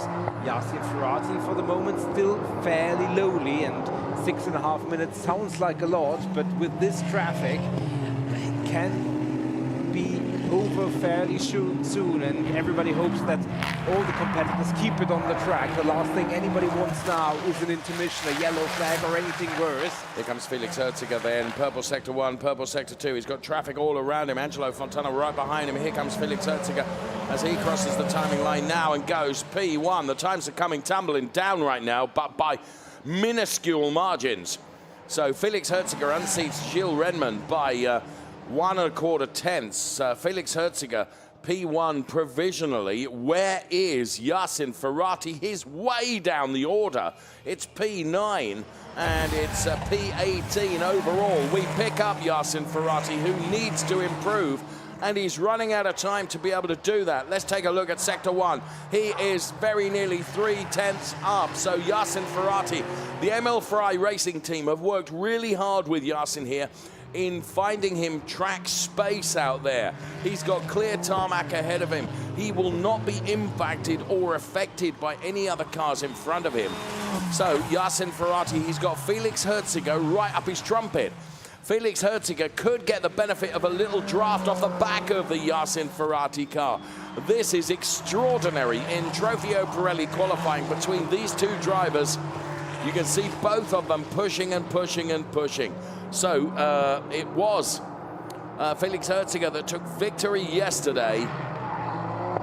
You can hear the Pirelli tyres squealing in protest as they take everything out of them. Yassin Ferrati, better than anyone, personal best across Sector 1, Sector 2. Felix Hirziger, Sector 2, he lost a little bit of time because he was sliding. Yassin Ferrati, P9, Felix Hirziger, P1. I seem to think that as Yassin Ferrati heads towards the timing line, as Felix Hirziger has got to track limits, Yassin Ferrati does cross the timing line, having lost a significant time, but still going P1 with a 142.031. So he took 2.5 tenths out of Felix Hirziger, but he will feel that he's still got more, and that's where Felix Hirziger lost out because of track limits. Yeah, great to see those two effectively head-to-head in tow, and Yassin Ferrati, the winner of this round in the heavyweight fight for Trofeo Pirelli supremacy here in Barcelona.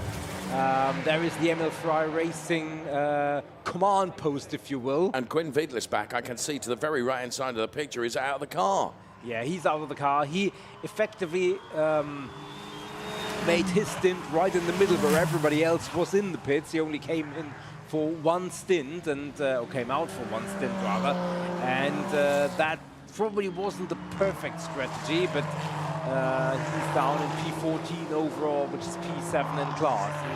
Now, first sector on this time around was not blisteringly quick from either driver, but neither was it extremely slow. I think these sector times reflect that. We've seen both of those drivers being very efficient and very smart, not necessarily going all out to take that pole position, but rather bank and make sure that they have the tires in perfect working order. Even though Hirziger is in P2, I wouldn't be shocked if he decided to come in. Yassin Ferrati definitely comes in. Hirziger goes again. Well, Ferrati comes in having only done 5 laps. Now compare that to Felix Hirziger, who's done 9, and Gilles Redmond, who's done 10 laps. The most laps of anyone out there came from David Akabadzi, one of our Pirelli Am drivers, who's done 12 laps. So Yassin Ferrati feels that conservation of rubber is important. Marco Zanassi feels that setting the fastest lap for the Am drivers is important, and he's going again. He's done 11 laps.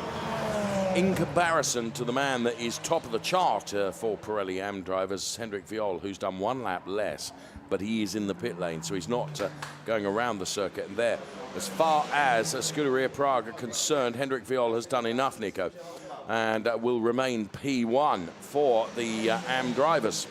Yeah, I mean, there are still drivers pushing, Michael Verhagen being one of them. He's currently in P3, and obviously Marco Zanazzi, but I think, you know, the teams have a good understanding of what the track is able to afford, and the progression of the tires is able to afford to the drivers. So, and I think that is Marco Zanazzi no longer at qualifying pace. And I think they have a good feel for that. There is Michael Verhagen, who is still going quick, but I don't think that, no, I think he's bailed the lap, and Felix Hirziger, I also don't think is. I think we've seen all the laps we're going to see, perhaps with the exception of Björn Grossman here. Yeah, he's still pushing. He came out again after being in the pits for some time. So, yeah, but like the previous time around, half a second lost in sector 1. He hasn't given up on that, but he would so dearly certainly love to at least overtake Hendrik Viol, even though he's an AM driver. It would give him a row 2 start rather than row 3 where he currently resides. He would have to hold it together and not relinquish more than a tenth and a half, but I think that is a tall order. Bouncing across the curbs there, Björn, who is an immense talent in terms of racing driver ability, but he, I think, has probably achieved the max that he can achieve, because his sector times are not looking like he's on a big improvement. So with just 20 seconds remaining for qualifying for our Trofeo Pirelli and Pirelli AM drivers, I think we have our order, and it will be Yasin Ferrati P1, having only done 5 laps, just over half the number of laps less than Felix Hirziger, who will be on the front row of the grid with him. Here comes Björn Grossman. I do not expect this to be better than P4, and sure enough, it isn't. So, checkered flag is out. There's Christian Bertschinger, who's head honcho at Octane 126. And there goes Björn Grossman on his way back to the pit lane right now. Hanno Laskowski there. Big conversation going on with all the drivers. There is Andreas Koenig, and there's Hendrik Viol being congratulated by his team. He's done a good job for the AM drivers, Nico, with a 142.766. He is the best driver out there. Here's Felix Hirziger, who gave it his all, and the best that he could do was a 142.279. I'm talking minuscule margins between the drivers. 2.5 tenths between P1 and P2. It is a front row start for Felix Hirziger, which yesterday he made it work. Yeah, he made it work. Now the 1 point for the pole goes to his competitor Yasin Ferrati, so the battle for P1 is down to 1 point. And here is our pole setter in Trofeo Pirelli, and overall 142.031. We're quite a bit away from the times we had yesterday in Trofeo Pirelli and Pirelli AM, so maybe the track not quite as quick, or traffic just not right for the drivers, but Yasin Ferrati won't care too much. No, he's in discussion there about how he achieved that P1. He's done enough to start from pole position. What he needs to do is to make sure that he can maintain that P1 going into turn number 1, which is where Felix Hirziger got him yesterday. Herbert Guys and Danilo Del Favro having a conversation there, and a great example there that we can show you of Danilo Del Favro, who, as I say, has adopted a race suit now that is reflective of his car colors as well, and he was having a conversation there with Herbert Guys. There is Hendrik Viol. To his left is team principal of Scuderia Prague, Ivo Horn. Yasin Ferrati P1, Felix Hirziger P2, then it was Gilles Remmens. They were ahead of Hendrik Viol, Björn Grossman, Dylan Medler, a better quali from Dylan, Marco Zanassi and Michael Verhagen then occupy the first 4 rows. Then it'll be Franco Giro Lamy, David Gosner, Hanno Laskowski, Angelo Fontana, Nobuhiro Amada, big save during the course of that qualifying, and he is ahead of Quinn Wiedlisbach, Danilo Del Favro, Herbert Guys, Max Mugelli, Andrew Morrow. Vincenzo Scarpetta, Rafael Duran, Otto Blank, David Akabadze, ahead of Martin Havas and Armin Arafpour. That is qualifying for Pirelli and Pirelli Am done. Thank you for watching. Bye-bye for now.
Here we are then with Ferrari Challenge Round 6 in Barcelona.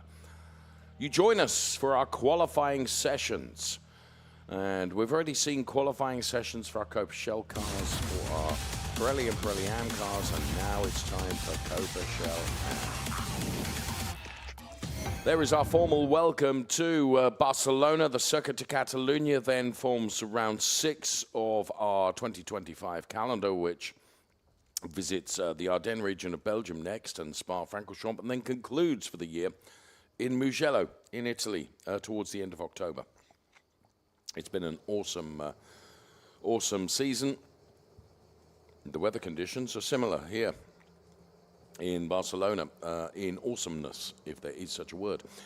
32 degrees, the track temperature right now, which is somewhat cooler than that greeted our drivers for qualifying yesterday here at the Circuit de Catalunya, which is a technical circuit which involves much effort and impact from our drivers to get the most out of this 14-turn tarmac track.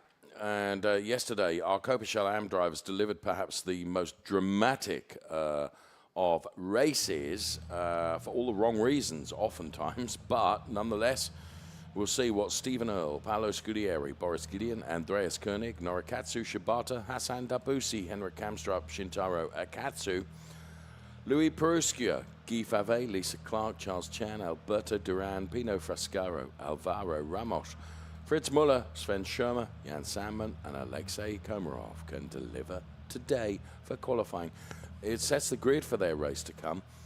Ordinarily, what would happen is the drivers would go out for the first part of qualifying, perhaps on a set of tyres from yesterday, before coming in and changing for a new set of tyres, which will be the tyres that they will qualify on in terms of the best time, and also the tyres that they will race on today. Sven Schirmer and Jan Salmon are P1 and P2 out of the pit lane as it goes green.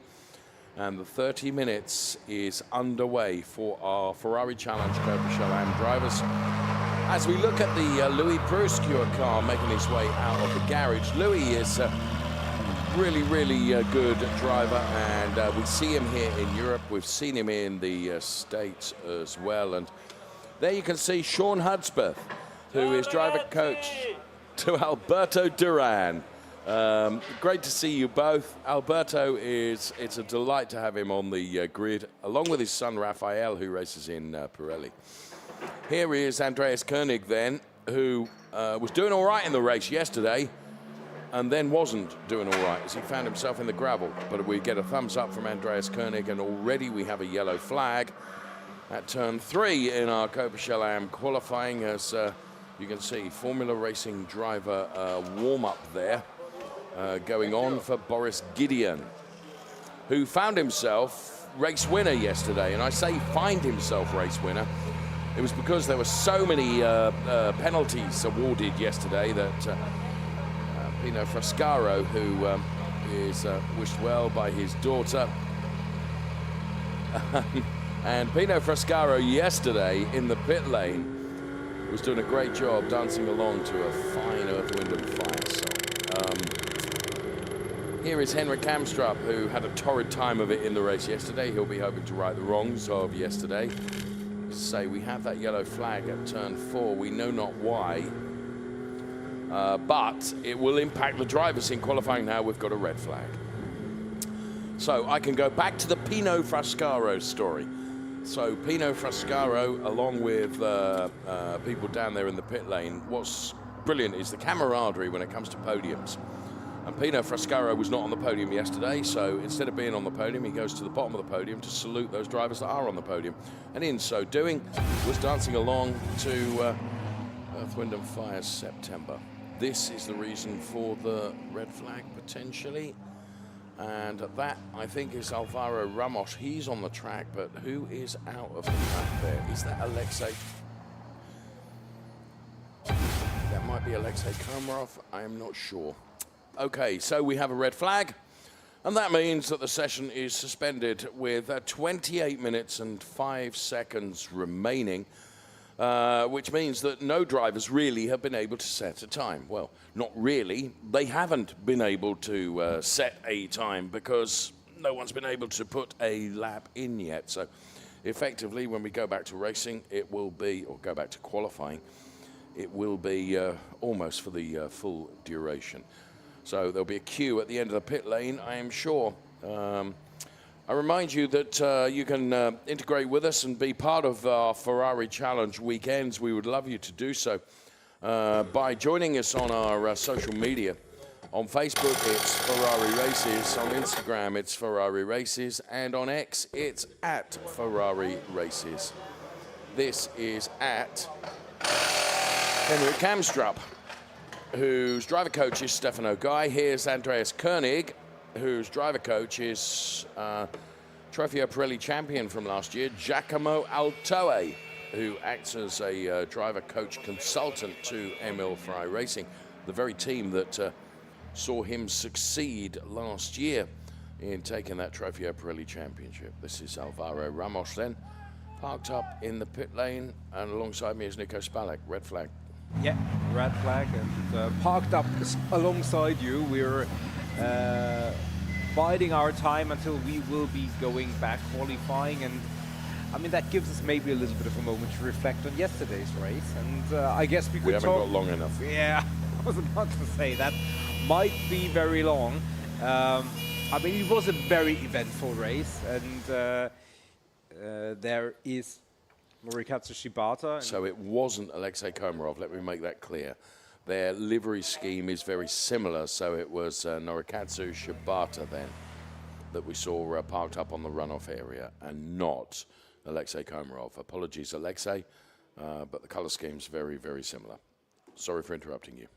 No worries. I mean, there was, talking about interrupting, there were lots of interruptions to the proceedings of the race yesterday, and if you saw the race yesterday on YouTube or wherever you watched it, just note that there were quite a few post-race adjustments to the result. Well, to try and add something to it, let's take a look at the highlights from yesterday's race. Thank you, Franco, our director, who's going to throw in the highlights here. And what's worth mentioning is a lot was happening during the course of the race. And actually what happened in the race didn't necessarily reflect the results at the end of the race. Here you could see Stephen Earle. He had been tagged by Lisa Clark and ended up, I mean, he threaded himself like through a needle there to avoid contact with any other cars. Unfortunately, Lisa Clark had a problem at the back end, and you could see that one or two cars are making contact now. Boris Gideon had to take to the curbs to avoid contact there. Actually, Boris Gideon would have a really, really compelling race in the end, because he would end up being victorious, but that was due to penalties that were afforded to other drivers. Nobuhiro Imada was really, really good in the race yesterday. And here you could see there was plenty going on, and Fritz Muller and Paolo Scudieri were quite physical at some points, and there was some physicality there also on the back end of the 111 car. Now, Henrik Kamstrup lost the back end of the car, and there you could see driver coach to Sven Schirmer. Now, at this point, Sven Schirmer on track was in the lead of the race, lost the back end of the car, and then Andreas Koenig, who was P3 in the race at that point. But virtually was P1. But virtually was P1, I was about to explain, actually lost the car. And then when all the drivers crossed the timing line and some penalties had been awarded, ended up being Boris Gideon that got the surprise of the day and actually took victory. Yeah, exactly. I mean, what happened, just to briefly recount that, as we were still waiting for any information on the restart. Effectively, we had a double yellow flag in this first chicane area, and during the race, Sven Schirmer, whose car we are looking at, and Jan Sandman, who are running P1 and P2, had been adjudged to have not lifted sufficiently, I think is the right summary. Yeah, that's fair. And given a 10-second penalty, which put Andreas Koenig into provisional P1, virtual, who then, as we saw, for some reason in the braking zone, lost the car, landed in the gravel, just after Sven Schirmer had gone around, therefore relegating P1 on track to Jan Sandman. Now, the spin from Andreas Koenig brought the safety car out, bunching everybody up. And that meant Sandman and Schirmer were P1 and P2 on the track, but Boris Gideon was P1 after penalties had been applied. And it ended up Boris Gideon P1, Charles Chan P2, and Fritz Müller P3. Schirmer P8, Sandman P8, Schirmer P10, but then after the race control looked again at the double yellows, and another slate of penalties were awarded. Actually, the podium stayed, but it was Sandman P4, Sven Schirmer P5, which has ramifications for the championship because those are our two front runners. Fascinating facts brought to you in association with Nico alongside me, trying very hard to explain, I think, perhaps a race that was more impacted than any other race in my really rather underwhelming broadcast career has ever. It was just, we were still getting notifications of changes, weren't we, when we were at dinner last night? Oh, yes, absolutely. And I mean, obviously we always want to have the race decided on the track and not afterwards.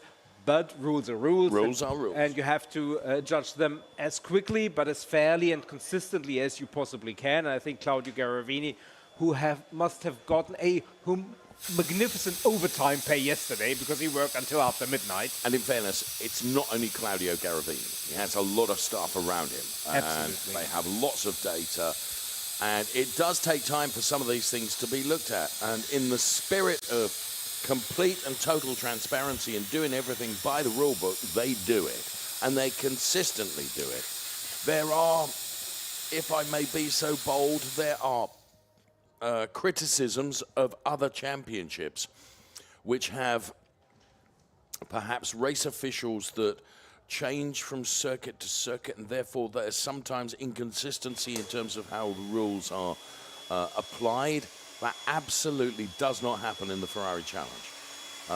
And in fairness, every driver knows that rod of iron is used to apply the rules, but it is consistent.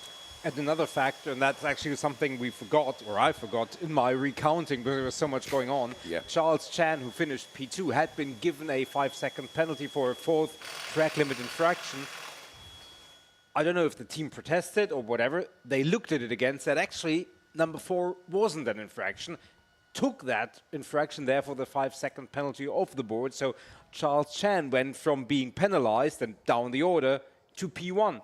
To P2, apologies, so to a podium. So it's not like, oh, we've said it, it stands. You know, I think yesterday was kind of like, if you ever need an exam for a race director, give them that race and just see how they fare with it. And I think it took its time, but it came out the right way, or the fair way.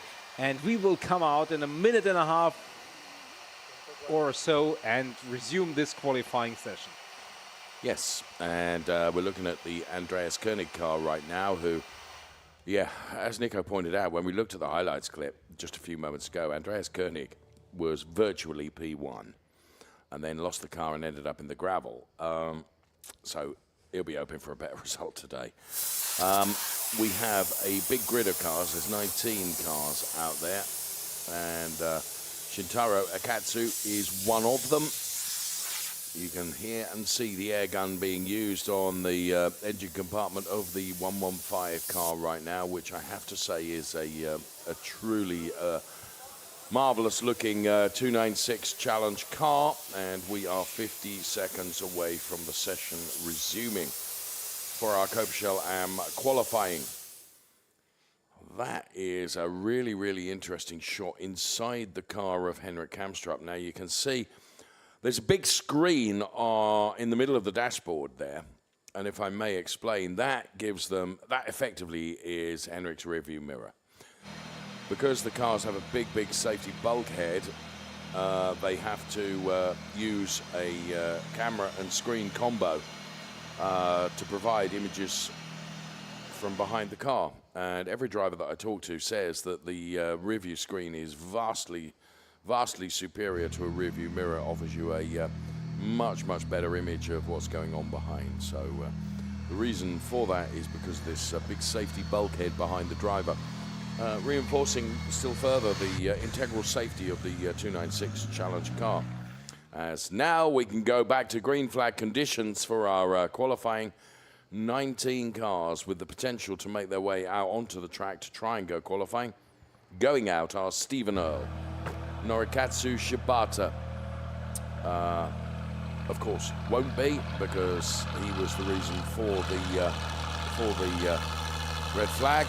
But other drivers joining the track right now include Charles Chan, Alvaro Ramos, Fritz Muller, Jan Sandman, and Alexei Komarov. Lisa Clark, who didn't have a brilliant race yesterday in the number 130 car. Now, Lisa Clark, Cobra Shalom champion in the States, races in North America and also here in Europe as well.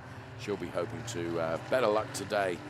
She's a well-traveled racer and a very, very good racer as well, and always a very welcome addition to the grid as we see the cars out there on track, including Stephen Earl with a slightly different color scheme across the front of the car today, brought about by just a little rub yesterday. Here is Lisa Clark then coming out of the pit lane. She's engineered by Stefano Pellin and the Pellin Racing organization. Her driver coach is here this weekend as well, supporting Lisa. And they do a very, very good job together. Many drivers using driver coaches. Here's Alexei Komarov, the Scuderia Prague racing driver of the 199 car. There is Sven Schirmer, championship leader in Shalom, actually has 2 driver coaches. Yes, it's remarkable, isn't it? And it makes puts them to good use if that is not to an unkind expression actually. Leading, as we said, the championship by a healthy margin. And there is Fritz Müller, who got his first podium of the season yesterday through all the melee. He just kept it and didn't run afoul of the rules, which in that case was enough for him to preserve that P3, and he will hope for more of the same. Just having finished his outlap and is going about the timing chase, engineered by Go Motorsport Engstler team, very long part of the championship, and Engstler obviously a name that resonates with Ferrari and in motorsport overall, with Luca and Franz Engstler both having raced in the Ferrari Challenge in recent years, and Franz Engstler especially with decades of motorsporting experience. Luca obviously not nearly as old, but a very good racing driver in his own right. Fritz Müller, purple first sector, not reading too much into that for the moment, but let's see what he can do over sector 2. I think it's fair to say that Fritz Müller will be one of the first drivers who will give us a time here in this session.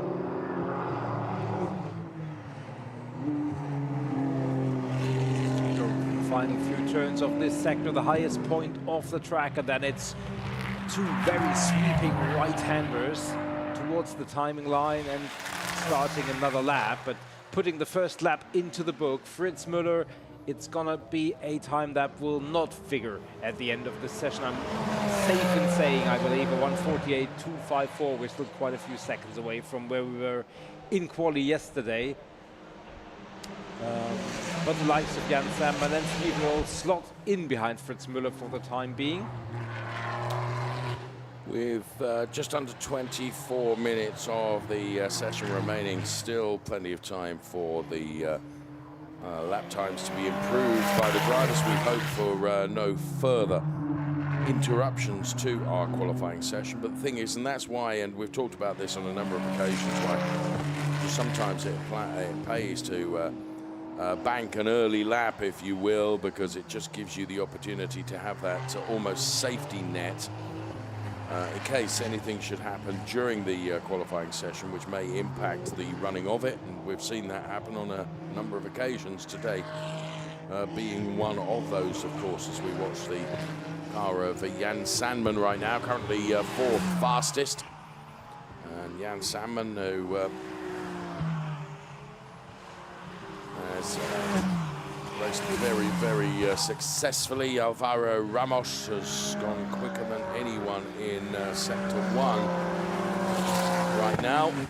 And there will be lots of improvements in terms of sector times from these drivers in the early stages of this qualifying session for our Shell-Am drivers. And Alvaro Ramos continuing then with purple Sector 1 and Sector 2, but he's up against some traffic now, which may impact what he is able to do now and how he concludes this lap in qualifying. So sweeping right-hander now to head towards the timing line. Alvaro Ramos, Lisa Clark then is P6 at the moment, also going quickly, and Alvaro Ramos goes P1 momentarily with a 1:47.976. It's Fritz Muller P2. Here comes Lisa Clark, personal best through Sector 1.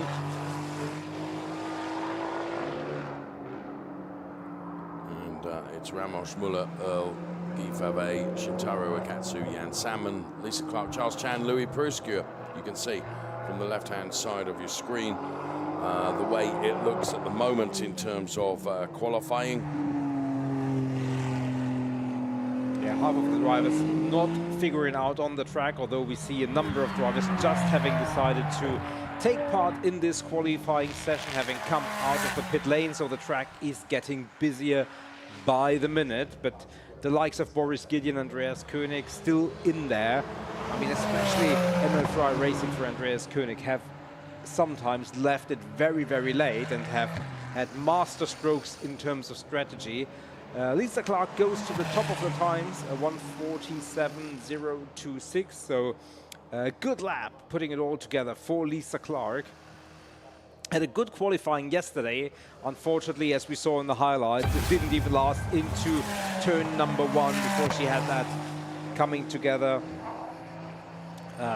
with Stephen Earle, and that meant that her race was over before it actually really started. There is the 133 car of Charles Chan, our P2 driver from the race yesterday. Quickly been out already, but has come back into the pit lane. There in the background you can see, or you can hear, the warning sound that indicates that the car has entered the pit lane, just to make everybody aware to be cautious when crossing the fast lane. There is Lisa Clark once again pushing and improving on her previous best time, coming down the straight past Paolo Scudieri, who's still also pushing, but lost a lot of time in that sector. And as you can see, she's now bailed the lap and probably is going to set herself up for another go, or potentially coming into the pit lane. Of course, all these drivers, while they're out there qualifying, they're in touch with their driver coaches, as we've mentioned. And Lisa Clark here in Barcelona this weekend with her traditional coach, Jeff Westphal, who is a hugely successful racer in his own right, and all-round good guy, I have to say. You know, he and Lisa have a really, really good partnership. And here is Guy Favet, Nick over Scuderia FMA. Now, for Guy Favet, he, of course, will have home race next time around, because we will be at Spa-Francorchamps. And that, therefore, should give Guy extra incentive, if you like. He'll have lots of guests and friends and family there, I'm sure. Definitely, and he will try and set himself up for the best possible position in the championship, but after a good first 2 sectors has decided that strategy is more important than a better banker, and has come into the pit lane, so he and his team will work on setting him up for the second half of the qualifying session, which will include, I'm sure, a fresh set of Pirelli P0s. So who haven't we seen? Sven Schömer still in pit lane, or the likes of Henrik Hemstrup, Andreas Koenig just on his way out of the pit lane, Boris Gideon still stationary.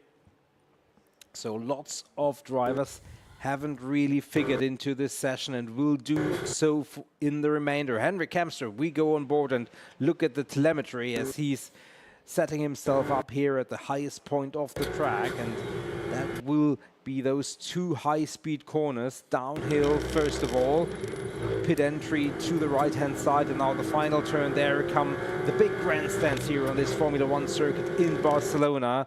Left-hand side from his point of view, put it onto P4 provisionally, but you can see from the evolution of the colors that he was building, and purple was the final sector of this lap, and he will try to emulate that for the entirety of this coming lap.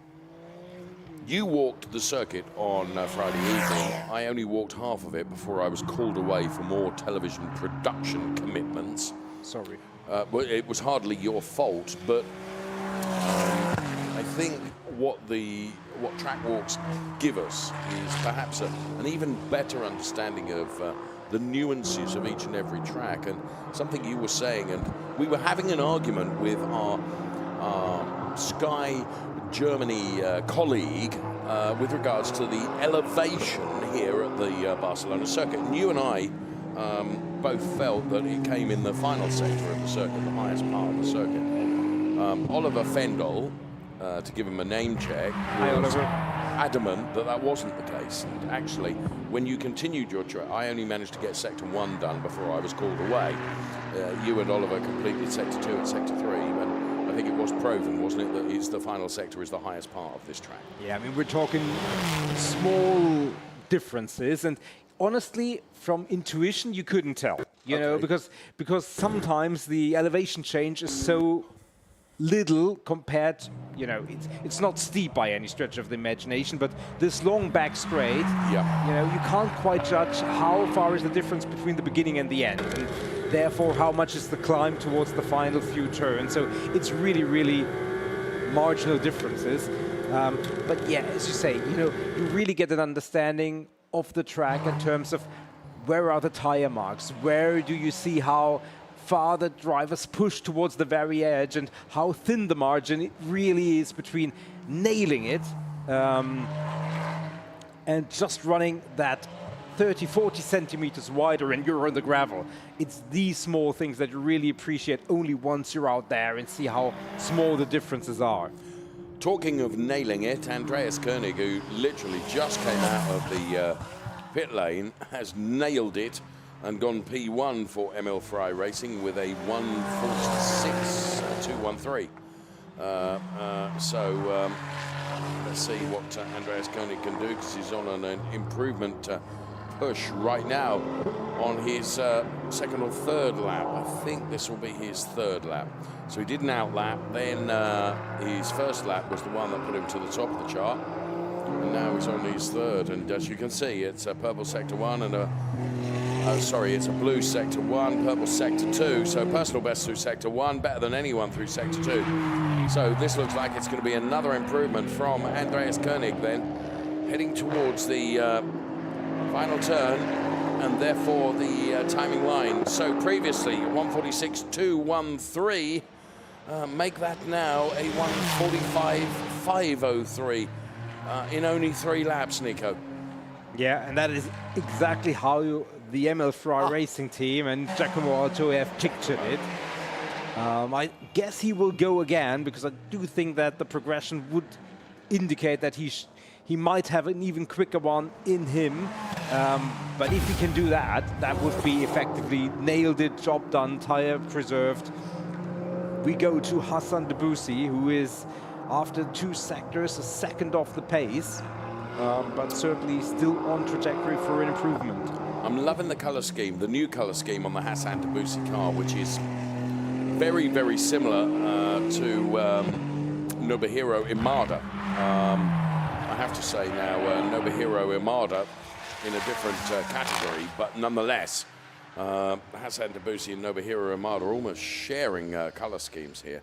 Hassan Debussy for Formula Racing then goes from P9 to P4, so good improvement from Hassan Debussy. Now, we've been talking a lot about driver coaches, Nico. Hassan Debussy's driver coach, who he races with sometimes, is Daniel Mancinelli. Now, if anyone knows anything about winning things in Ferrari, Daniel isn't a bad pilot, that's for sure. He's a great young man as well, very talented driver. Here is Pino Frascara, who's had a track limits warning. And if you get a track limits warning in qualifying, basically it means your lap time is deleted. So unfortunately, all of Pino's hard work in this lap, and this is the reason why. You can keep two wheels within the white lines. The minute that becomes 4 wheels outside the white lines, track limit, slam dunk, done and dusted. Pino, your lap time has been taken away. Friend. Yeah, sorry. I mean, Pino has shown great pace in patches this season already, and especially in Brno, he looked like he was on for a podium, and then just a little bit too ambitious into the upper chicane on the way towards the timing line, and he was able to recover, but that podium had gone out the window. There is such an enigmatic driver. Great person, great person, and yeah, I mean, really nice to be around. As in fairness, pretty much all the drivers in this and the other categories.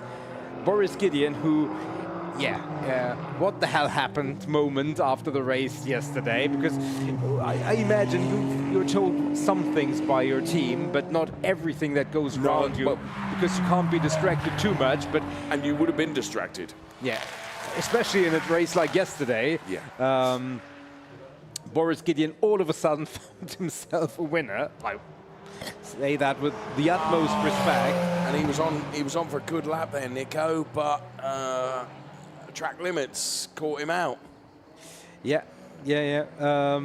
But he took the win in style and grace, and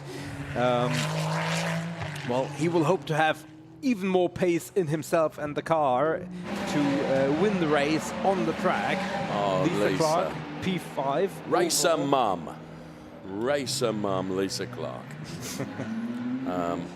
She has obviously felt that she's extracted as much from the car as she can, and it's P5 at the moment. I beg your pardon, it's P6, isn't it? There's Norikatsu Shibata, Nico.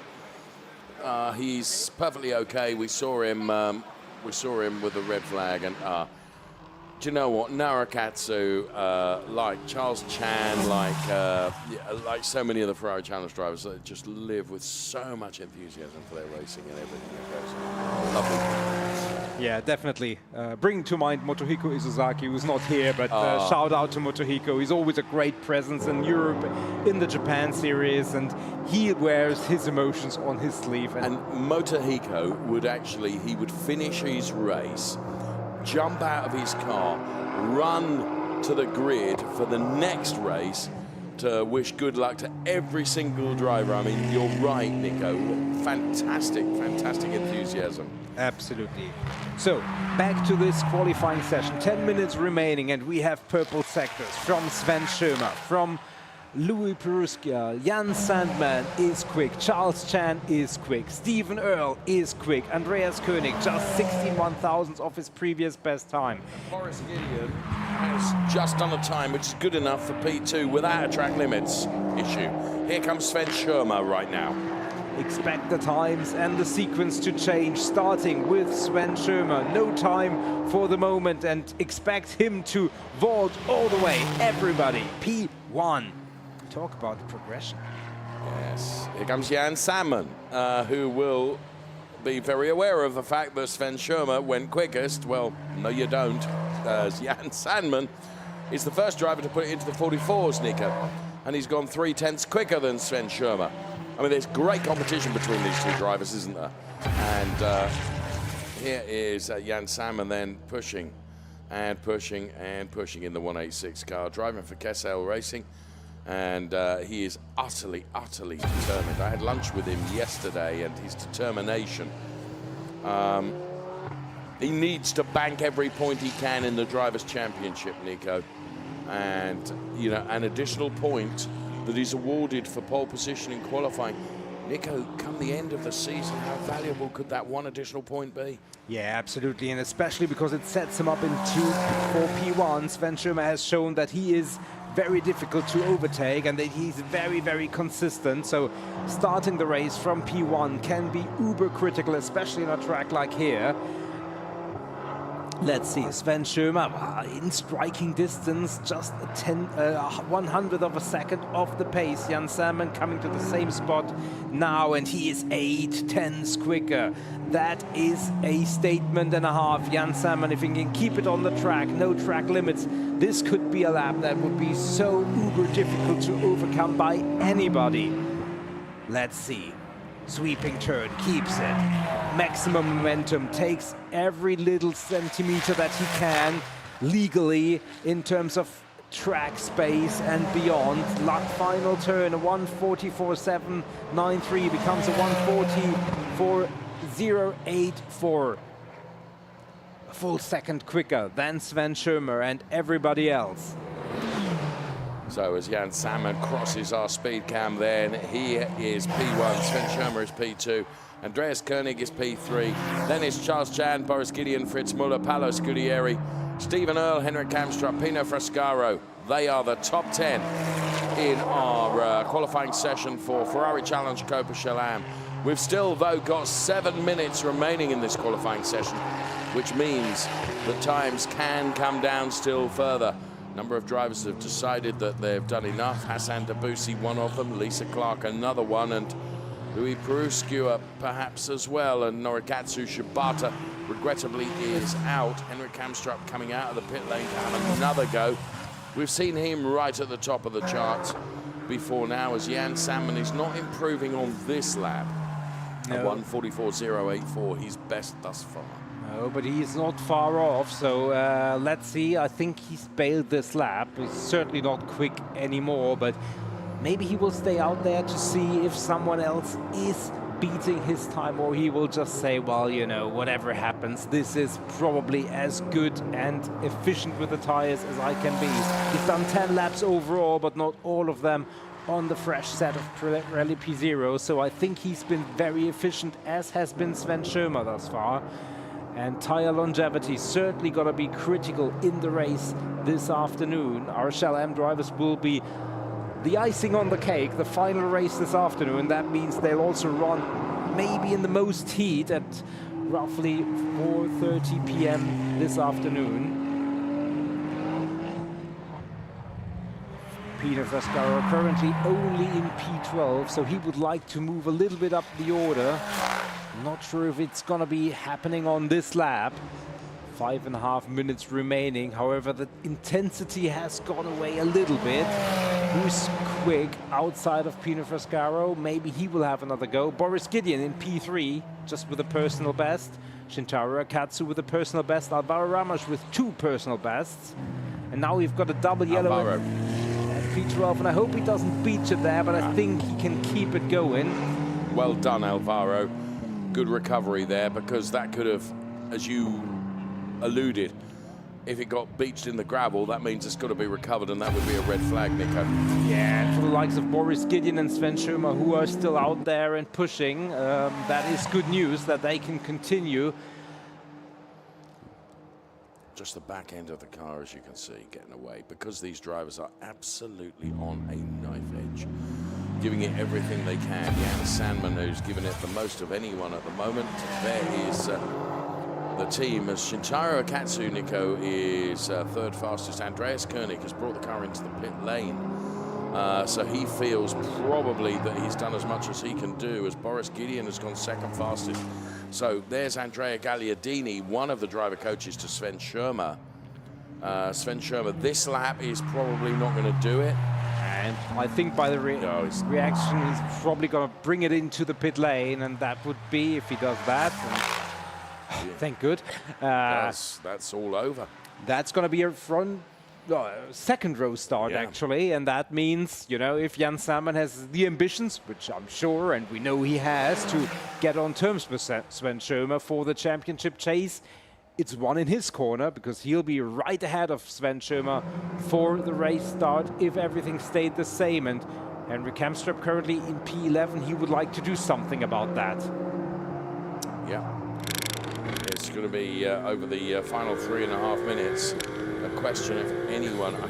the only thing I would say, Nico, is that Jan Salmon has done 3 more laps than Sven Schirmer make that 4 more laps. So Jan Salmon on 12 laps, Sven Schirmer only having done 8 laps. So he will have potentially a little bit of rubber available to him in the race, but we'll see. All of that can be academic, of course. Here comes Henrik Kamstrup. This is not going to change his current P8 position.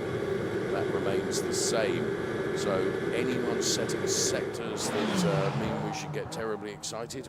Well, Guy Favre, Alexei Komarov still improving, but I don't think anyone very close to the very sharp end of the grid.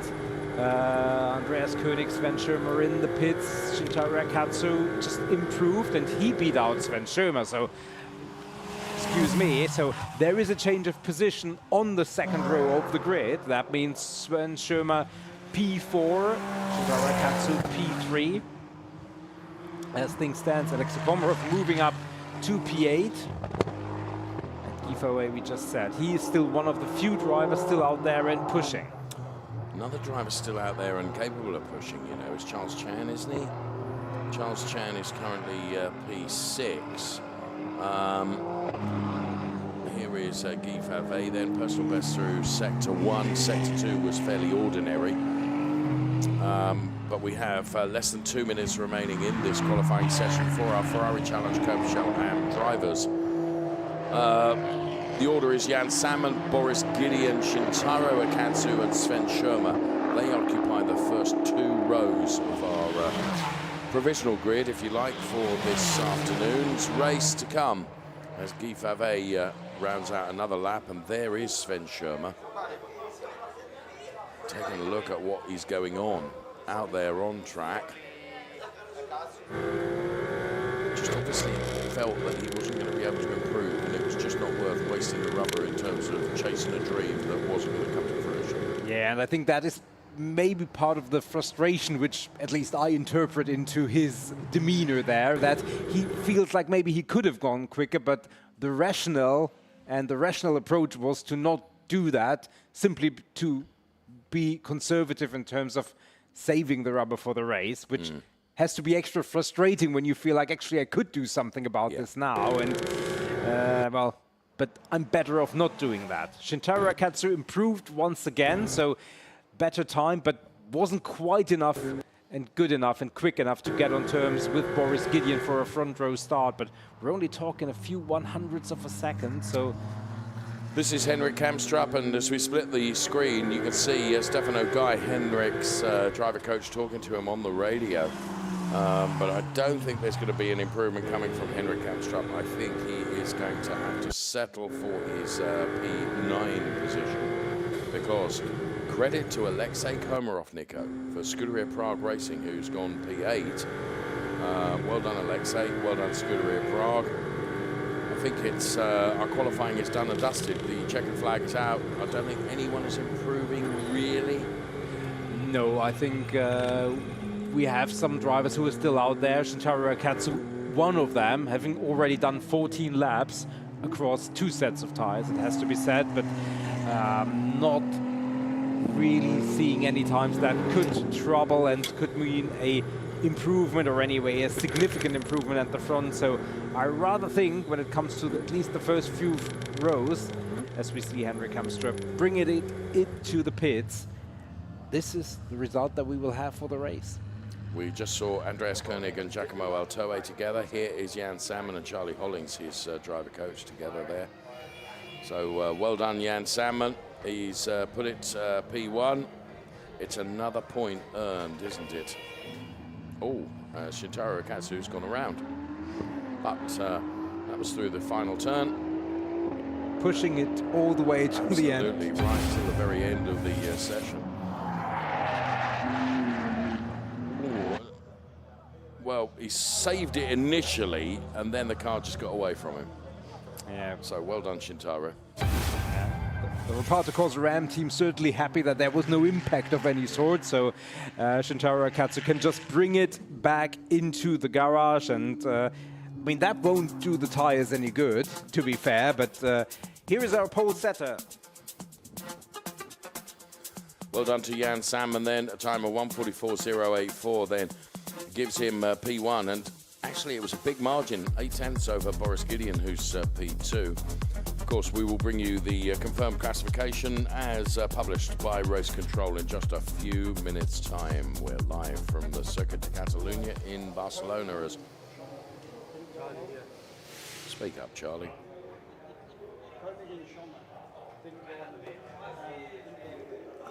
Desperately trying to hear what was being said there between Charlie Hollings, his driver coach, and Jan Sandman. A very different demeanour on the face of Sven Schirmer, which you alluded to earlier on. However, come race time, I think we will see that demeanour change to full determination and motivation. And he's got the advantage. He is in control of the championship for now. You never want to surrender a single point or a single advantage. But I think he will fully be on top of it to not affect this result, his performance in the race. And we've seen him do the overtakes and come from behind and take the race win. So our confirmed classification: Jan Sandman ahead of Boris Gideon, Shintaro Akatsu P3, Sven Schirmer P4. Then it's Andreas Koenig, Charles Chan, Fritz Muller, Alexei Komarov ahead of Henrik Amstrup, Stephen Earle, Paolo Scudieri, Alvaro Ramos, Pino Frascaro, Hassan Tabusi and Guy Fave, Lisa Clark, Alberto Duran, Louis Pruskia and Norikatsu Shibata. That's it. Qualifying is done. Make sure you join us for racing this afternoon. Thank you for watching. Goodbye.